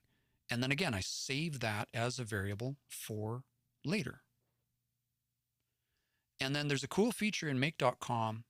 The reason I use this array aggregator right here is that allows me to collect the variables at the ends. Let me just zoom out a tiny bit. I've set a couple of variables. So this array aggregator right here allows me to collect the variables here and the variables here and then use them in this final branch. And this final branch is integrated with a platform called Go High Level, which is a marketing platform. And what it does is the pictures have been uploaded already, and we've created the social media content. We upload it into High Level into the social planner as a draft. And then once that happens internally in High Level, it sends them a notification saying, hey, there's a new draft. So the whole automation, and so that I hope that answers the question also, the difference between automation and AI. AI was only used for this part to sort of draft the social media post. And the rest of this automation is just little bits and pieces that are moving the different stuff around that we've incorporated AI into. So all they do is they drop that zip file into Google Drive, and 3 minutes later, they get a notification on their phone that there's a new social media post. Now, I've done a couple of different variations of this for different businesses. Another one I like to do, again, High Level, I don't use it too much for marketing. I like it because of its capabilities for SMS and some other stuff.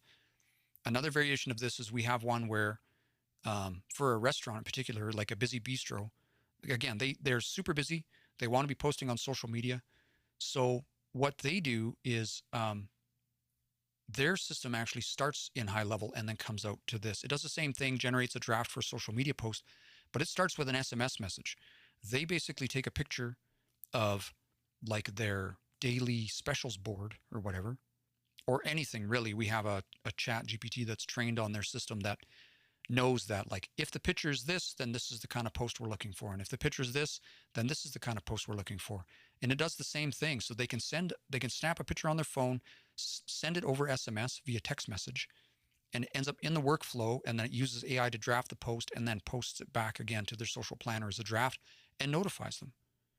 So it saves them, if it's only 10 minutes of like posting the thing or whatever. And then we went one step further, and we send them a reminder every day at the same time.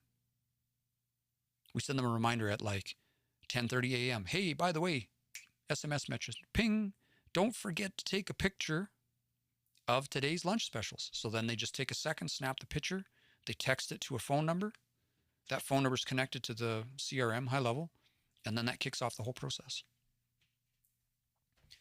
I don't use, in theory, you could use in make.com, you could use Twilio to deal with SMS messages. I use a platform called High Level because it does a bunch of other stuff and I just find it really useful. You wouldn't have to use High Level. You could use Twilio. I'm sure there's other systems out there that will handle an SMS message. So you can have, if you just look at a brand new scenario here, you can just connect to Twilio, right? If you have an account, and you have all kinds of options, right? Watch messages. So that would be the one. So if you're connected to Twilio, it's going to want to know what phone number. I don't have any phone numbers on Twilio right now. But basically, that's going to be the trigger. So the one that says watch messages. And basically, when that message comes in to that number, it will kick off this workflow. Again, I use, the reason I use High Level, and again, you don't have to, but the reason I do is because it has the SMS capability built in, and it also has the social planner built in. So it's great. It's a win-win.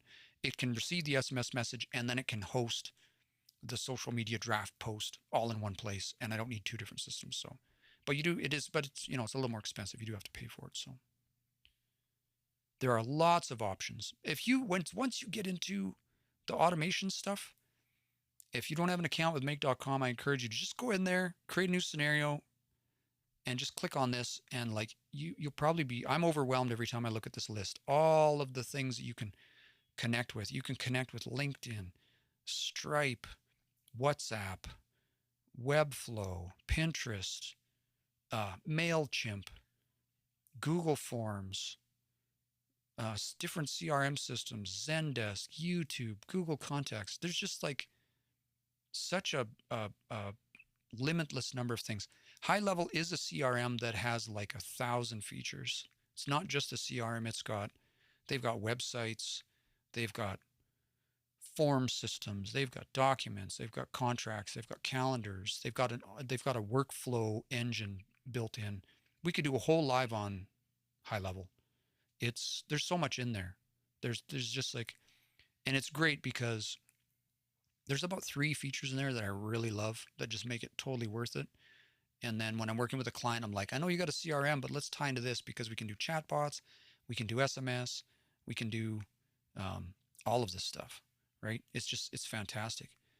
Cassidy says, I have business friends who use High Level for coaching and exactly coaching, courses, certificates, contracts, payment links, so much stuff. If you know anybody that's using High Level, we provide advanced High Level support as well. So if you have a business that's using High Level and you've had some automations, you haven't been able to figure out how to make them work, that's something we can help you with. That's sort of one of the services that we offer is just advanced automation support. So if you don't have the time, you don't want to do it, or you want us to train you how to do it, or whatever that looks like, that's something that we can do as well. Barely Privileged says, I use High Level for review harvesting. Yeah, absolutely. Review management. There's so much stuff in there. Man. I love the reviews thing is so fun. We talk about, so we've gone a bajillion different places on this live, which is fun. I love lives for this reason. But reviews is such a fun topic because let me share a slide with you. We're already there. We're already down the rabbit hole. Let's go further. When we talk about things like AI, there's so many business. I'll come back to that question about Do Browser in a minute. I've looked at it. I haven't played with it. I'm always a little bit of a late adopter on some of these things. It looks cool. Okay, I'm not going to name this. Probably don't have any choice. I'm going to call this Eclipse. I just have to rename this to protect the identity of the innocent. So this was a thing we did for clients that was specifically related to reviews, and we're going to call him Eclipse. I don't think there's any identifying information in here. Let me bring this down. So we did some reviews for them, and this is one of the things I do use AI for. This is their distribution. Oh, sorry. This is their reviews. You can tell just by looking at that. They have a lot of bad reviews. A lot of bad reviews. And I love reviews because the fun thing about reviews is like, there's no 2, 3, or 4 for me. Reviews are either 1 or they're 5. There's not really much in between. A thoughtful person will leave you a 4-star review. or a 3-star review, but people are either like raving or ranting, right? So the fun thing about this is there's actually two things that I think they're super interesting. So we did some analysis. Like they have a 3.3 star average. We talked about what the drop off looks like in terms of if you got less than 4 stars, if you get 3.5 stars, you're like losing half your business right out of the gate. We sort of want to get them to 4.3, 4.4. We talked about how many reviews they're going to need to get to that from a 3.3. And then we looked at their reviews over time. So this is something that we'll start to use AI for. Not this specifically, because again, this is just sort of distribution over time. All of the red or bads, you can see consistently they're getting bad reviews. And I don't know, there's a little gap here in this spot where maybe they just shut things down or something, but like they're just like really consistently getting bad reviews. But the thing that we proposed for them is, here's where we can use AI for this. We went through and we categorized all of the reviews into categories. So we can see that this is poor customer service, right? This is general dissatisfaction, racism, discrimination, overcrowding, scams and overcharging. And then we sort of categorized those over time. And then we set up a report, or we proposed a report for them to say, we will set this up so month by month, we will keep categorizing these reviews using AI. We tell AI, here's a review, here's the 10 categories, pick one. And then we'll send you this report week by week, month by month, so you can see how your reviews are doing, right? Because reviews are important. People actively go out of their way to look at your bad reviews. People bring popcorn to your Google profile. They do. This is the thing that people do, right? So my other point that's interesting about reviews is that we get super focused on the new shiny tools. Like, and again, adoption of technology is important, but one of the things that we can get kind of distracted with the new shiny over here, and we're neglecting things like we got a bad review management over here, right? Or other things. There's fundamentals you need in 2025. There's foundational things you need for your business. If you're a plumber, you need a newsletter. You just do. Sorry. You need a blog. You just do. It's not about you connecting with your users. Your users don't really care about your blog for the most part. You need those keywords on your website, and you need to be relevant in Google and all the other search engines, and pretty soon AI, right? You need the newsletter because you need to win back those old customers. Hey, it's August. Have you thought about getting your water heater checked? Like every plumber needs that, right? You need those campaigns in place. We're thinking about AI over here, and we should be focusing on. And I mean, AI can help with some of those things. And all of that to say that we shouldn't forget about those sort of foundational things that we need as a business while we're talking about AI at the same time. All right. Do browsers? So the answer to that one's no. I've looked at it a couple times. I wasn't willing to. I think they charged for their alpha or beta or whatever they're in. They were just, it's experimental. I'm willing to look at it, but I haven't played with it lots. Cassidy, how often do you go live in the US? What platforms are you live on? TikTok might go away in the US. Yeah, I'm only on TikTok right now. I will probably start going live on YouTube at the same time. I am using Restream, so I'll definitely follow me on YouTube. I'm still on the fence because I've got this special window over here so I can see your comments on the side that is specifically TikTok. If I'm on two platforms, I'm not sure what that looks like. I think Restream solves that problem, but I'm still, for all of the technological skills that I have, I'm still figuring out live streaming. This is like my 8th or 10th live, which live in 25, that's what it's going to be. But yeah, for any of my American friends, I think probably, after the 20th or whatever that looks like, I'll probably start streaming on YouTube live as well. Just so you can still, so if you make sure you follow me over there, Cassidy, thanks for the follow. Appreciate that. I am definitely I'm going to wrap up. I was going to wrap up an hour ago, but we ended up chatting. That's how it goes. I appreciate the follows. I hope this has been useful. If you have any questions, my inbox is open. Feel free to reach out to me. I also have a booking link in my bio. You can find my YouTube in my bio. If you want to just chat about any of this stuff, or if there's an application for your business that might make sense, feel free to reach out. Happy to talk about these things all day long. I'm going to drop the stream right there. So we've been at this for a while. I can smell supper. right now. So I'm going to go get into some of that. thanks again for tuning in. I appreciate everyone stopping in the live today. I hope there was something of interest for you. And I go live. Typically, I'll go live Friday and Saturday. In the week, it can be spotty. Sometimes I'll spontaneously jump on for a couple hours just to chat, but usually Friday and Saturday in the afternoon, Pacific time. So we'll catch you on the next one. And yeah, hope everyone enjoys the rest of their day. Take care.